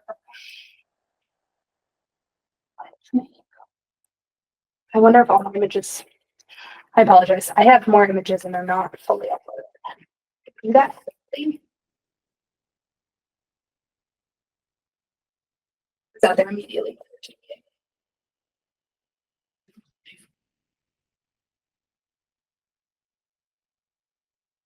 spent 20 years digging out and putting long cars on a tunnel through bedrock at that site back in like the 1820s or something like that. There's pictures of Abraham Lincoln out there. There. What? Yeah. Because the lead was used for the Civil War. It's in the Northampton Library. Yeah. I had no idea. This is a crazy site. A lot of people are looking for it now, not looking for lead, are they? Crystals. Crystals. Yeah. And I will say it is still on like the third link that comes up when you search this memorial forest is like a rock hunting amateur website that's like, these are some of the best in all of the Northeast. So Yeah, they're coming from New York and Pennsylvania. And Okay, all right. they very much say that the site is still open. These websites do.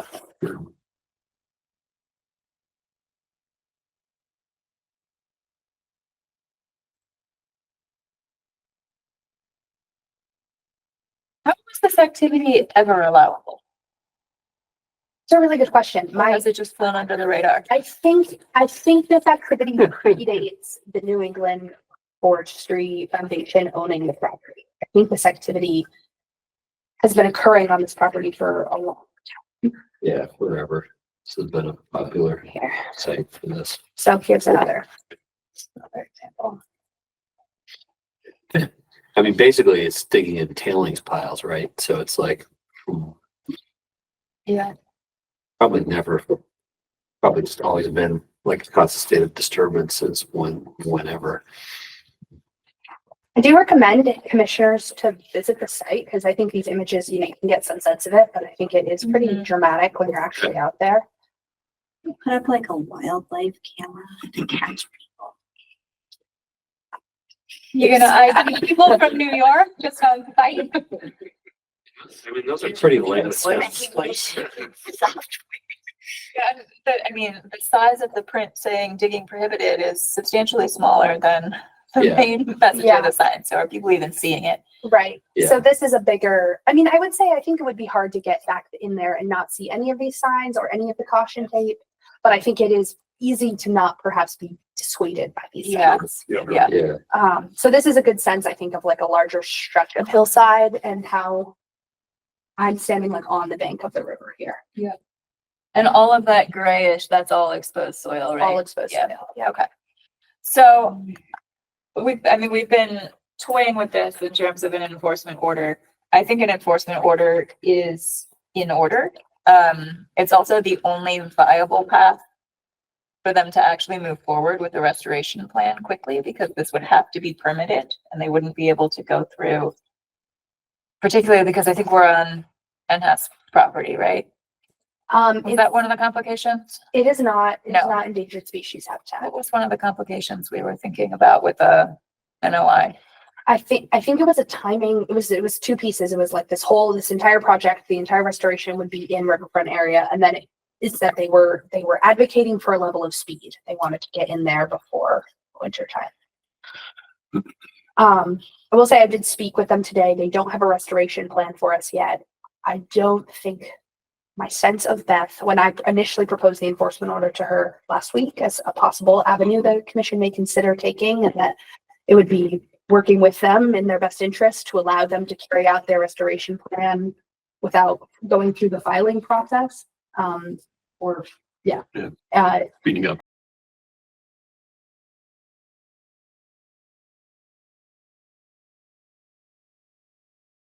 Circulating the idea amongst themselves and would prefer a different avenue, but they don't have a proposal for me yet. Seems like creating a sort of counter event on site, short of hiring a cop to stand there all day. It's really to be a much different other way to stop it.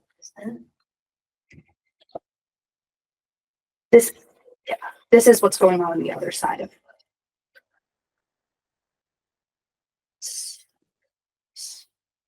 Yeah, there's multiple.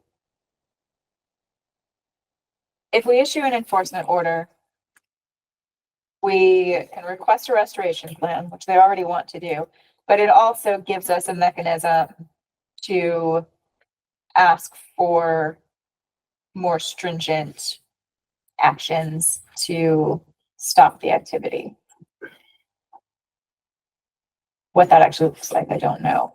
But if they just submit an NOI, then it's just like any other project, right? They're under an order of conditions, but if we would just be permitting the restoration work, we wouldn't be getting into how are you going to prevent this in the future? So that combined with the fact that it is the only really expeditious way I see of getting any restoration work done quickly suggests to me. But we can't put a 6-foot chain link fence in front of the whole thing, right? No, I mean, I think the restoration that they had in mind was going to be coming in there with an excavator and filling the holes. And then we'll need to require plantings, Yeah. stabilization measures, soil erosion controls. It's just, I don't know, just. Somebody else dig it up again. That's cleared that up You know, again. wouldn't, Well, I think if it was filled and there were plantings and the whole thing was marked off as a restored area, it might actually stop people from digging. I think they're good. I mean, if it's being listed and advertised on all these websites, somebody's going to need to reach out to people and get that all shut down. Or people are going to continue traveling there. right. Yeah. I'm just wondering like what started it all of a sudden, you know, I kind of figured it was one Like party, you know, like one group of people, but I don't think so. it sounds like there's multiple groups of people that all of a sudden at the same time started coming here. But those websites like talking about this site have been up forever, you know, like this is not new information. Right. It is a good question. Like, why did it escalate? Yeah. COVID, people had nothing to do. That was 4 I years don't know. ago. I was down there with my kids during COVID and, you know, walking around and nobody else there then. But there were big holes that, I don't know, maybe there's less. Not recent holes, not They recent like activity. little holes here and there, like, you know, signs that somebody maybe went down there, like a little trowel and picked around a little Not bit. when I was there. There were big holes. I had to like watch where I was walking to not sprain my ankle. When, Like fall in. when was that? Like, Probably around 2020. yeah. Yeah. So this is an example of a sign that remains on the other side of the river. What's it say? So Yeah, why is that still up? that's my question. And there's no signs prohibiting digging on the other side of the river. Well, and back to my question, without a permit, this should never have been permitted. Right. Under the Wetlands Protection Act, because they are in a resource area. Mhm. So it's been managed in violation of the Wetlands Protection Act for decades.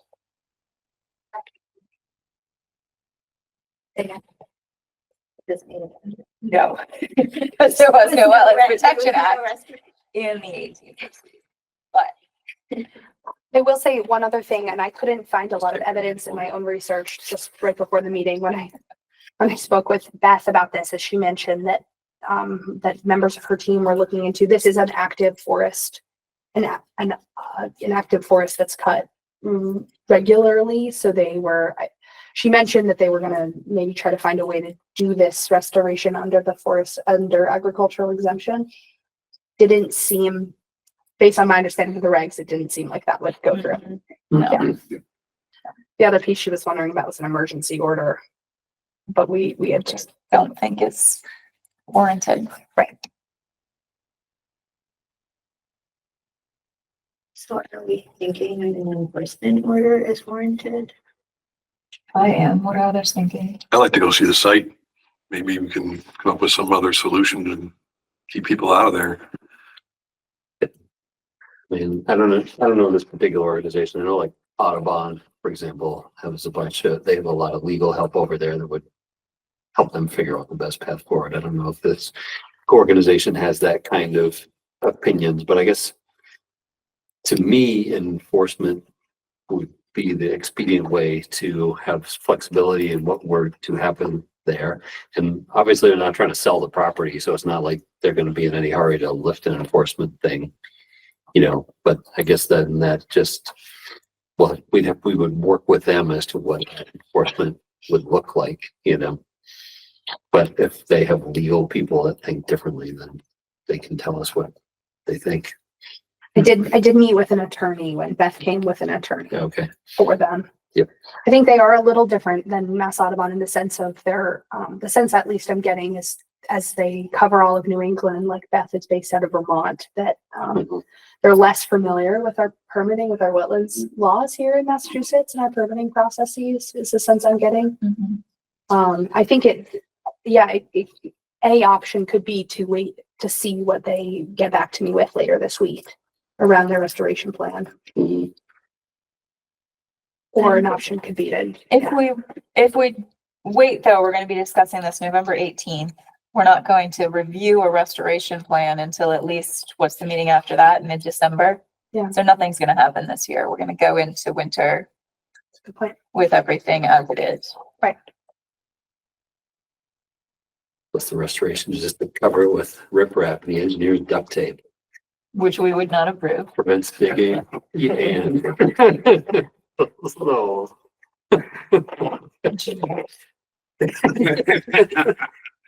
I'm just so concerned that they do a bunch of restoration and then it would just be, you know, gone through more digging like very quickly thereafter, which would be like terrible. Right. I think part of the restoration plan would certainly need to be a long-term O&M of how they're going to manage that. Yeah.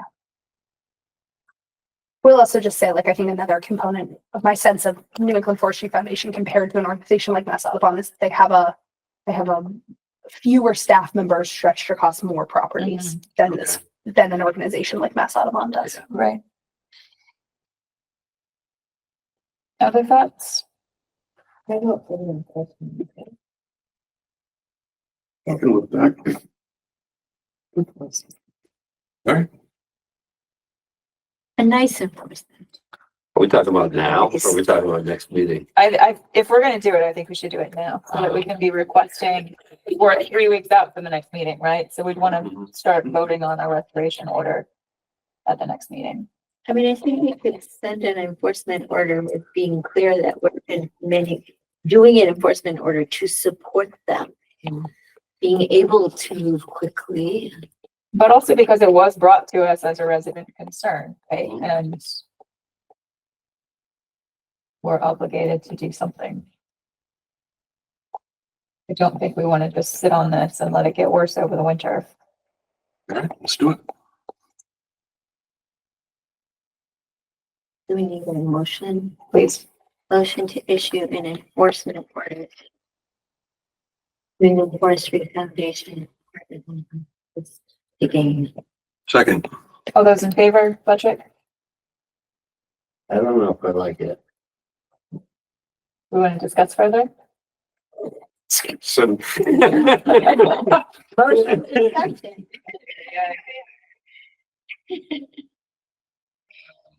Concern. I don't know. Like we have like the landowner is obviously concerned about the issue, you know, we issuing an enforcement order to expedite the process. But they haven't, so it's like a friendly enforcement order, but they haven't asked for it, or have they said they didn't want it, or did they just? I would say from my correspondences with Beth today, the suggestion was that it was not their preference. I don't see it as purely friendly though. Mhm, There's still, I mean, the digging is still going on. It's an ongoing problem. mhm, The signs are not, there are signs still up saying that digging is allowed, mhm. which it's not. It never was permitted under the WPA. And the effort they're making it restricting the site is kind of lame, Yeah, right? so let's get serious. All right, I'm persuaded. Aye. That's an aye for me. Aye. Aye. All right, motion carries. So Ava, if you would please draft that and get it out as soon as you're able. Yep. And then I think we want to where there's various checkboxes, so we'll definitely want a restoration plan. Are there any other checkboxes that would be appropriate? I think there's a cease and desist for the activity. Which is maybe less appropriate because they're not the one. Well, It's still, It's they're still their responsible property. for it, yes. signs are part of the cease and desist. Take down the sign. Okay.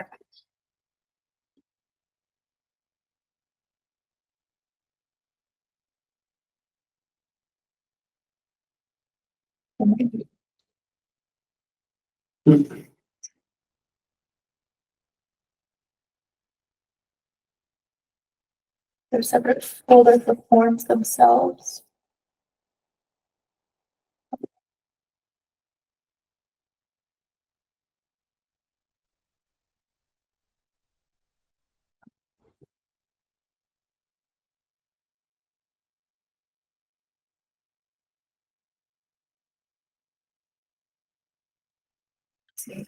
Oh, thank you.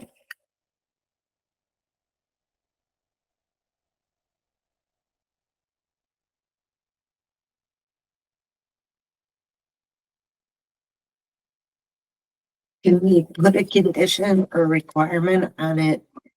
In the meantime, put up signs? Or take down the signs that are saying it's permitted? The owner agents permitting all their shall immediately cease and desist. Yep. Resource area alterations shall be corrected. I would not check that off. I would check off the restoration plan. Okay. The first and the last. Do you have a date? Seen it? Yeah.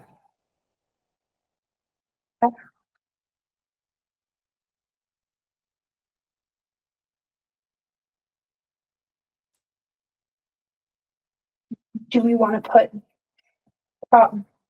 increased signage under here?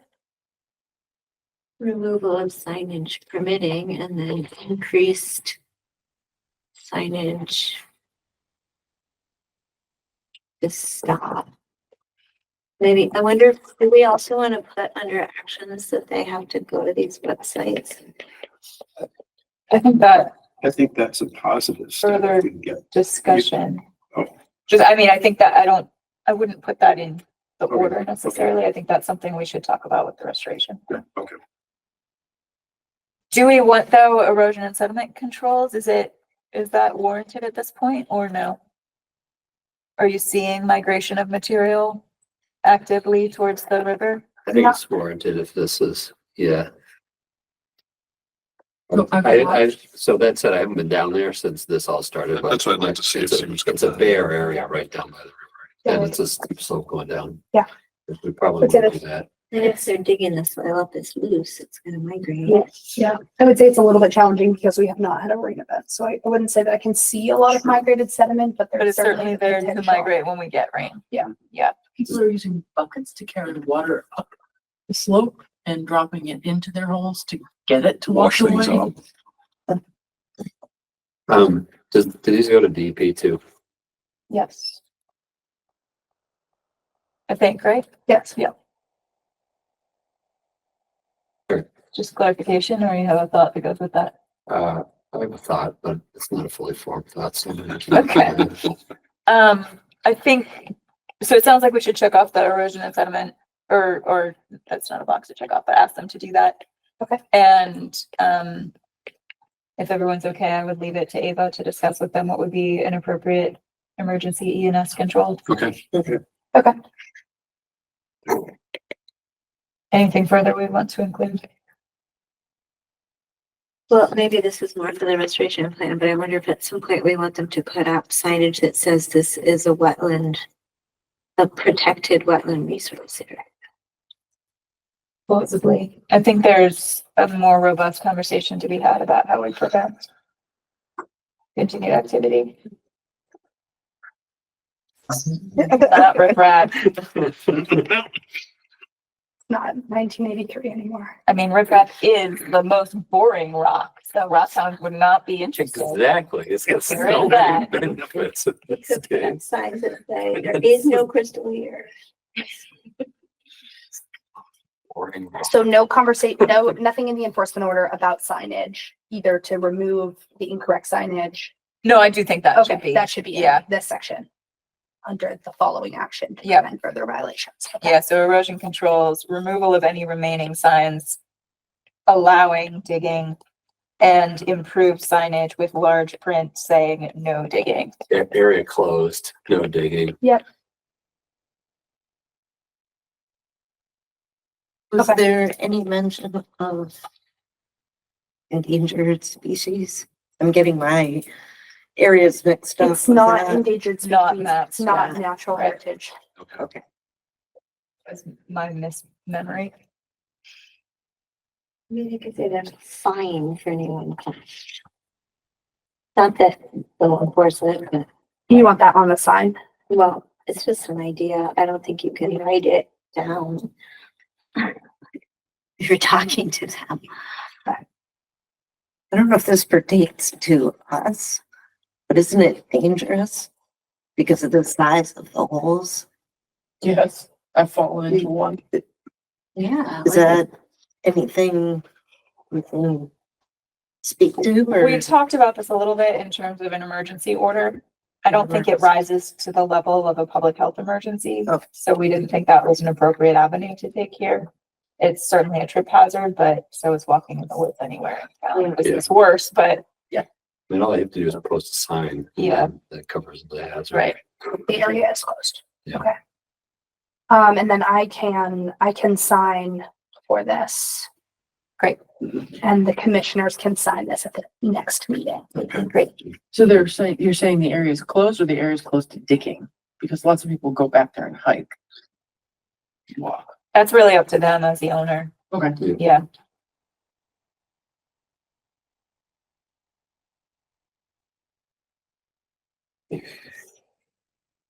Anything else? All right. Okay. Great. Thank you. Next item is the Groveland Forest Cutting Plan. Are there updates then? Yes, we have a revised forest cutting plan, and a series of comments that I think it would be relevant just for the commission to all have access to. The most recent one is on top, and there's a printout of the comments as well.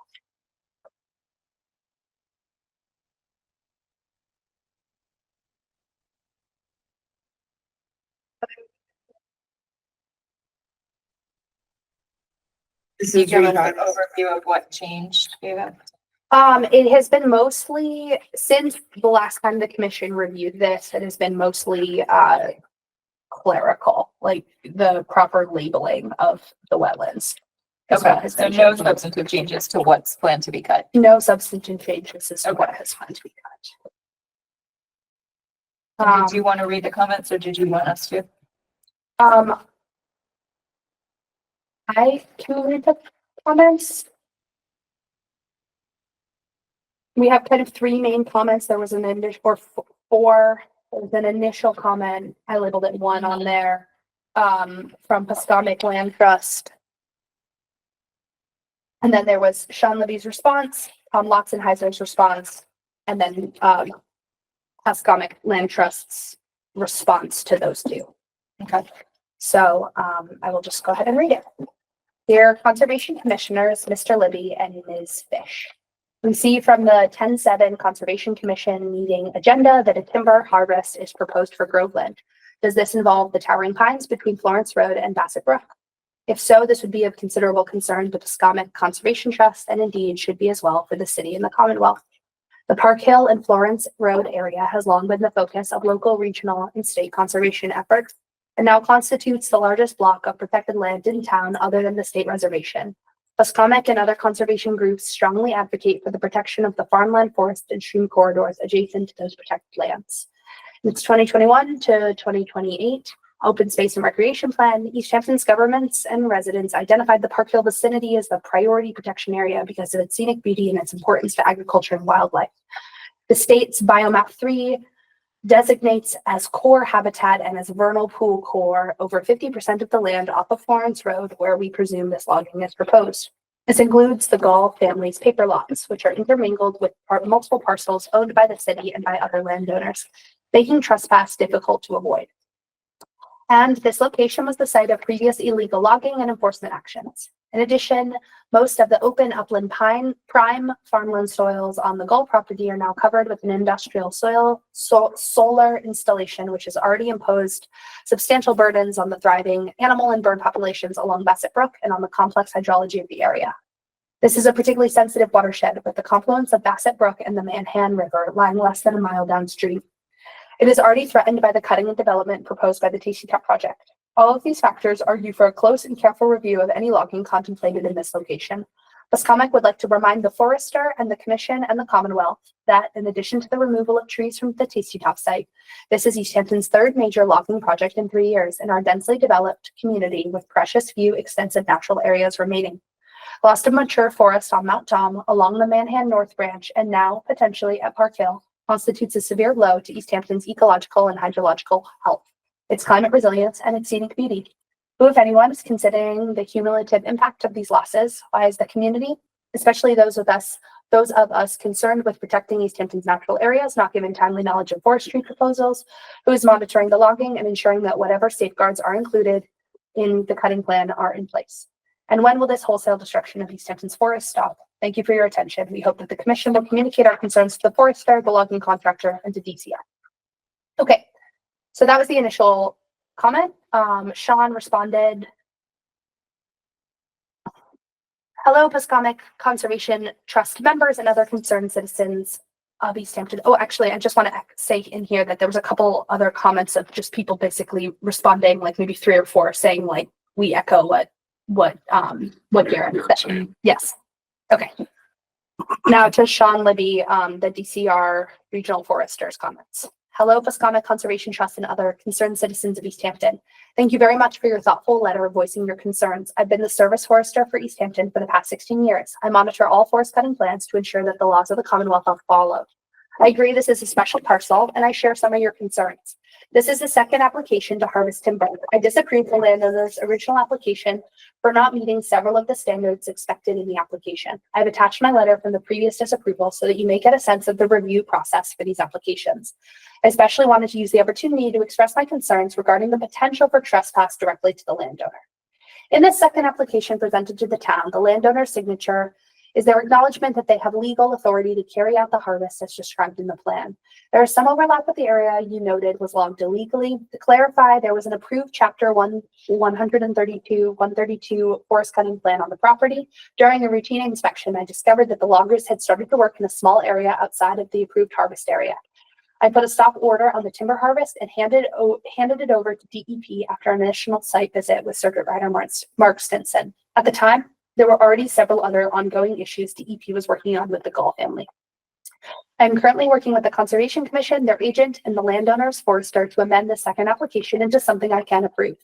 I understand that the property intersects with a lot of important habitat overlays and is identified by the town as priority area to protect. But I can allay some of your concerns simply by stating that when a landowner applies to do a harvest through a forest cutting plan, they are agreeing that the use will not change and that the result will continue to be a forested open space.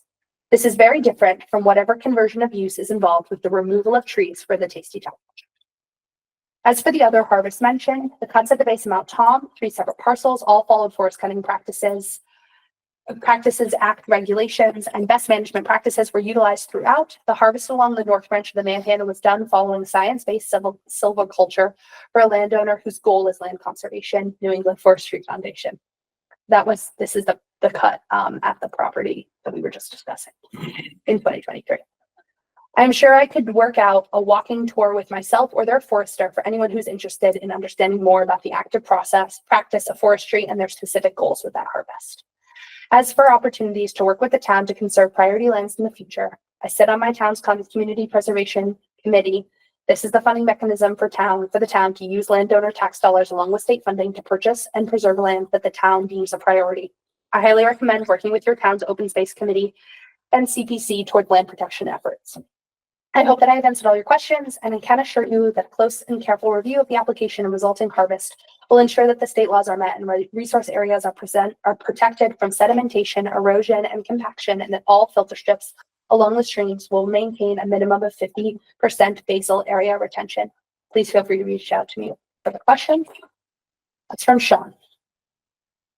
And we don't have jurisdiction over this anyways, right? I just thought it was, because it was addressed to the commission, I thought it was appropriate. That's to fine. commission. Just, Yep. Okay, Tom Lotzenheiser, Senior Conservation Ecologist for Central and West Mass Audubon stated, "Dear Sean, thank you so much for your response and attention to this situation. I'm confident that your oversight will help keep this project within the bounds of what's allowed under the Forest Cutting Practices Act, so far as activities are under your control. Best, Tom."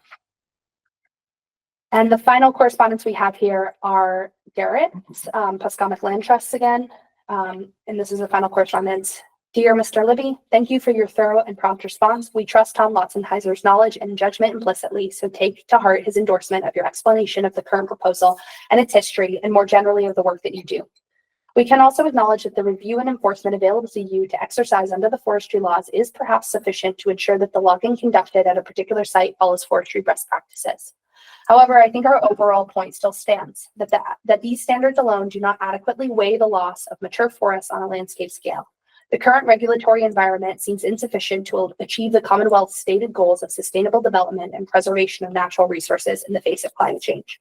While we are not opposed to the harvesting of trees, as we pointed out, the impact of multiple projects in a small area with very limited expanse of mature woods, such as Easthampton, one which also has critical and vulnerable drinking water and watercourse/wetland resources, can be much greater than cuts affecting only a small percentage of an upland landscape with extensive woodlands, such as in the hill towns. In our community too, development pressures are intense in the current rush to build more housing and commercial space on our land, and much of Easthampton's land is owned by people whose long-term plans aim towards those intense uses and maximum short-term profit. Their intentions are certainly not sustainable for forest management. And lastly, we and others, including the city, have indeed, though probably inadequately long endeavored to protect land in Easthampton and particularly at Park Hill. We hope we can join DCR and to argue for reforms of forestry regulations and other land use laws to more effectively recognize and reflect the Commonwealth's own designation of sensitive and critical natural resource areas. Thank you again towards your work towards responsible forestry." Thank you, Eva. Thank you.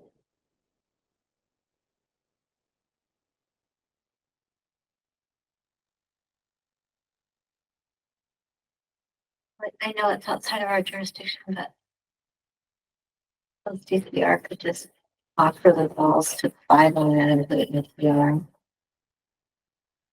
And it's not our jurisdiction. Because I can go in and make my own cup.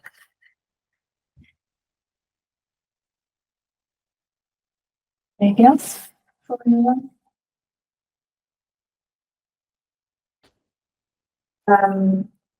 Next general business, WPA exempt fiber optic cable. I just received correspondence from the state. Let me pull it up.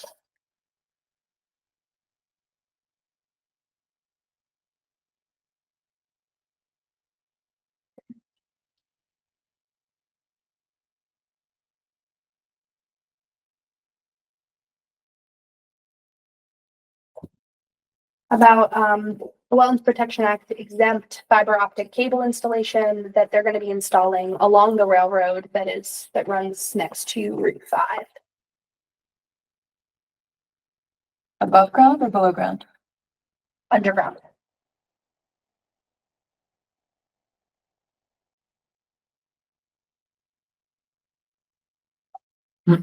What's the exemption under?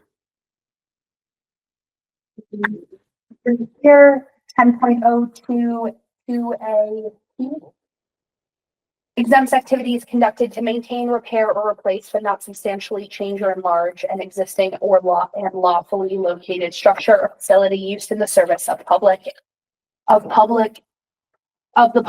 used in the service of the public, and used to provide electric, gas, water, sewer, telephone, telegraph, and other communication services, provided said work utilizes the best practical measures to avoid and minimize impacts to the wetland resource areas outside of the footprint of said structure or facility.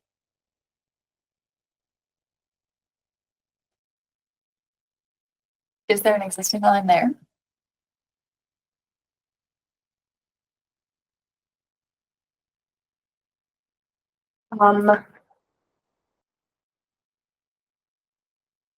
I think, Commission only counts if there is. What did you ask, Julie? If there's an existing line there, you can't do something new. It's maintain, repair, and replace. Isn't this the new company that's putting down all new stuff anyways? It's all new. I don't know. I would doubt it if it's DOT, but I don't know. Yeah, who did this come from? this came from Mass DOT.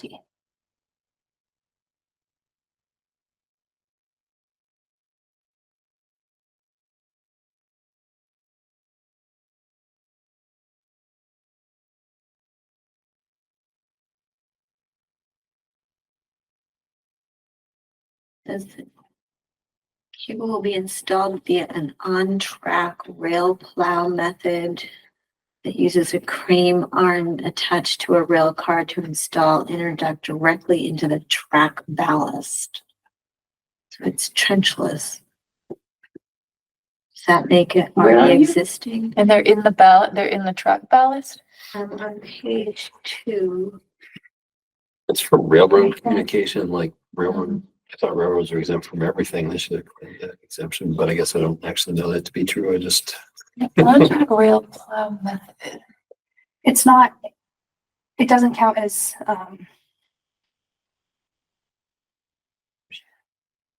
Says will be performed in previously disturbed areas, for example, railroad ballast. Yeah, is there, I mean, the railroad ballast is the riprap, so On the side. there's no, it could technically be a resource area, but there wouldn't be anything of concern there. I'm not certain that their exemption actually applies. the one that they picked. Yeah, And I guess they haven't really. Find it, but. Yeah, I agree that it would only be if they were replacing something. No. Where it says the project will utilize the following business management practices. Eva, what does the opening lines? Is does say- planning to, well, this is the fiber optic installation along the existing Knowledge Corridor rail line, but the Knowledge Corridor rail line is the railroad. but I mean, it says is planning to, does that mean they're beginning it? Or they're continuing? I think they're planning to complete, I think they're planning on doing this section.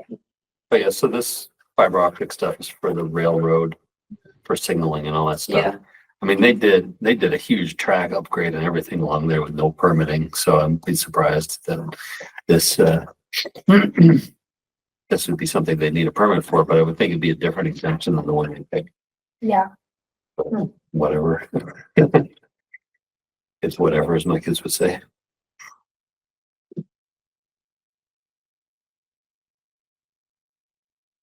Easthampton only has a very small sliver of jurisdiction too, right? Right, just where that That bridge is. Yeah.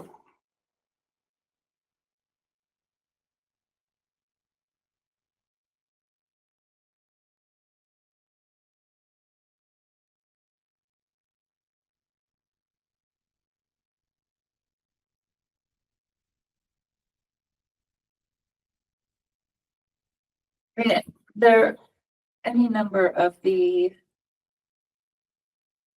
exemptions that count along roadways. I think the spirit of them applies here. Yeah. They don't explicitly call out railroads. Except in.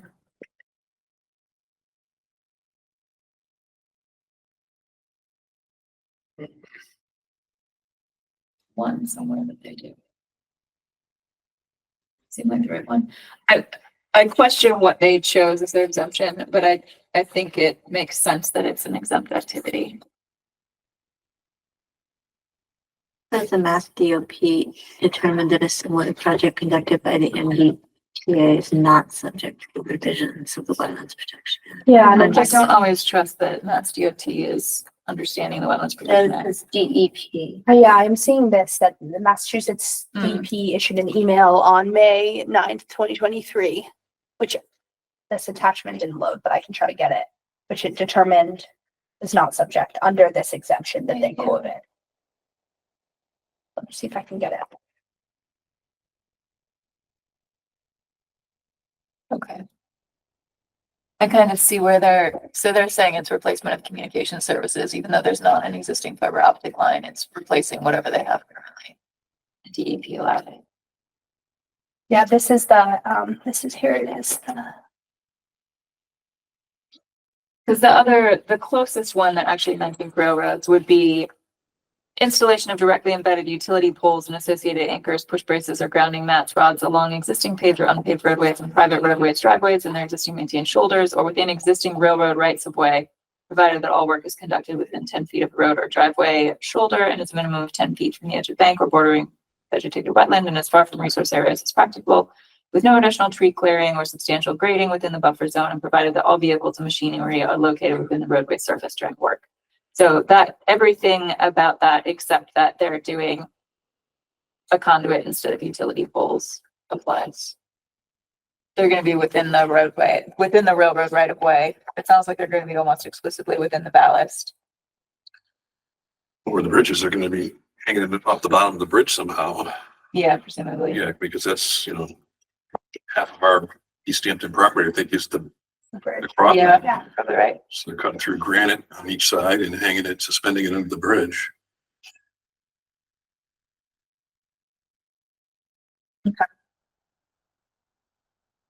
Further comment, concern?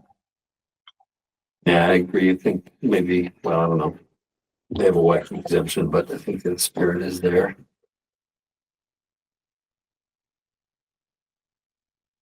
Move on. Yep. Community garden subcommittee update? Yeah, I met with the chair of the community garden and she gave me some updates about the garden, saying that they run on their own budget each year that they gather from $25 per plot per year with 40 plots total. So that's their budget annually, which she said they use most of it on turning on the water. Sarah said that the last several years they've started the season with the wait list, but that some of the plots get abandoned and that once the plots are filled with weeds, it can be challenging to get a new gardener to take it on mid-season. So she said that that's one of the challenges the community garden faces, along with some of the challenges of the site, that it's sloped and it doesn't have particularly high quality soils. And the last piece that we discussed when she met with me was I talked to her about some of the Eckodale trails that may resurface again once the invasives management occurs. And she said that the community garden, some members of the community garden felt unconsulted during the last time the Eckodale Trails project was discussed, and that the things that she heard about at the time were some of their concerns were parking, worries that visitors to a trail that went between the community garden and Park Hill would harvest from their plots, and off-leash dogs. But generally, she had mostly positive things to say, that it's a group that runs pretty well and they're pretty self-sufficient. And at some point, she said she'd share some images with the commission. And that's what I have. Any discussion? I thought there was a rough design for something in that area done a few years back also. Some kind of trails and things like that, but I don't know if parking was included. It's just too long ago at this point. Yeah, this was the Conway School's design. Yes, and I think that was part of I think there was some misunderstanding within the community garden that they thought the Conway School design was really, my understanding is that it was conducted as a really like kind of a hypothetical and a learning opportunity for Conway students. And it was like something the commission would consider or have in the arsenal, but that some folks thought it was more of a serious design that was like getting ready to be carried out. So there were some concerns with the design at that time. And I think they did propose some parking Okay. to be added. I don't recall exactly Yeah. where. So it's just a note for me to have, really, that as we begin the trail process, if we begin discussing and considering how to potentially improve the Eckodale open space parcel, that that it's responsible to include the community garden subcommittee in those conversations. Park Hill does have a considerable amount of parking, so I do feel like if there isn't additional parking created with the creation of a trail, perhaps we encourage people to park at Park Hill. The orchard? Yeah, if the trail, that's true. Yeah, I mean, that's private. That's private property. Or parking along the street, but to not park in the community. There's like four There's community like garden four spots in the spots. community garden for parking. Which we had the water department make, you know. Like, it was gonna be a whole, like, community garden was a part of the whole thing with the orchard and trails. Like, you know, I don't know. It's hard to be an old person remembering things that nobody else remembers anymore. Let's see. Well, whatever. We can include them in, this is me. And that's all I have. I'm in the community garden. Sounds good. Anything further?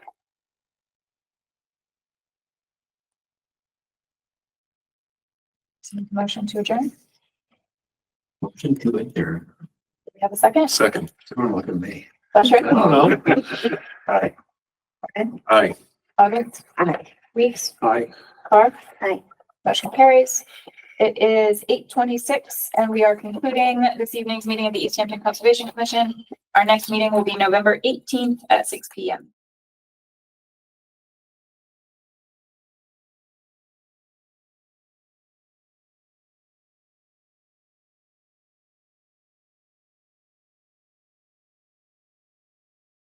This government meeting is brought to you by Eastworks and our local cable subscribers.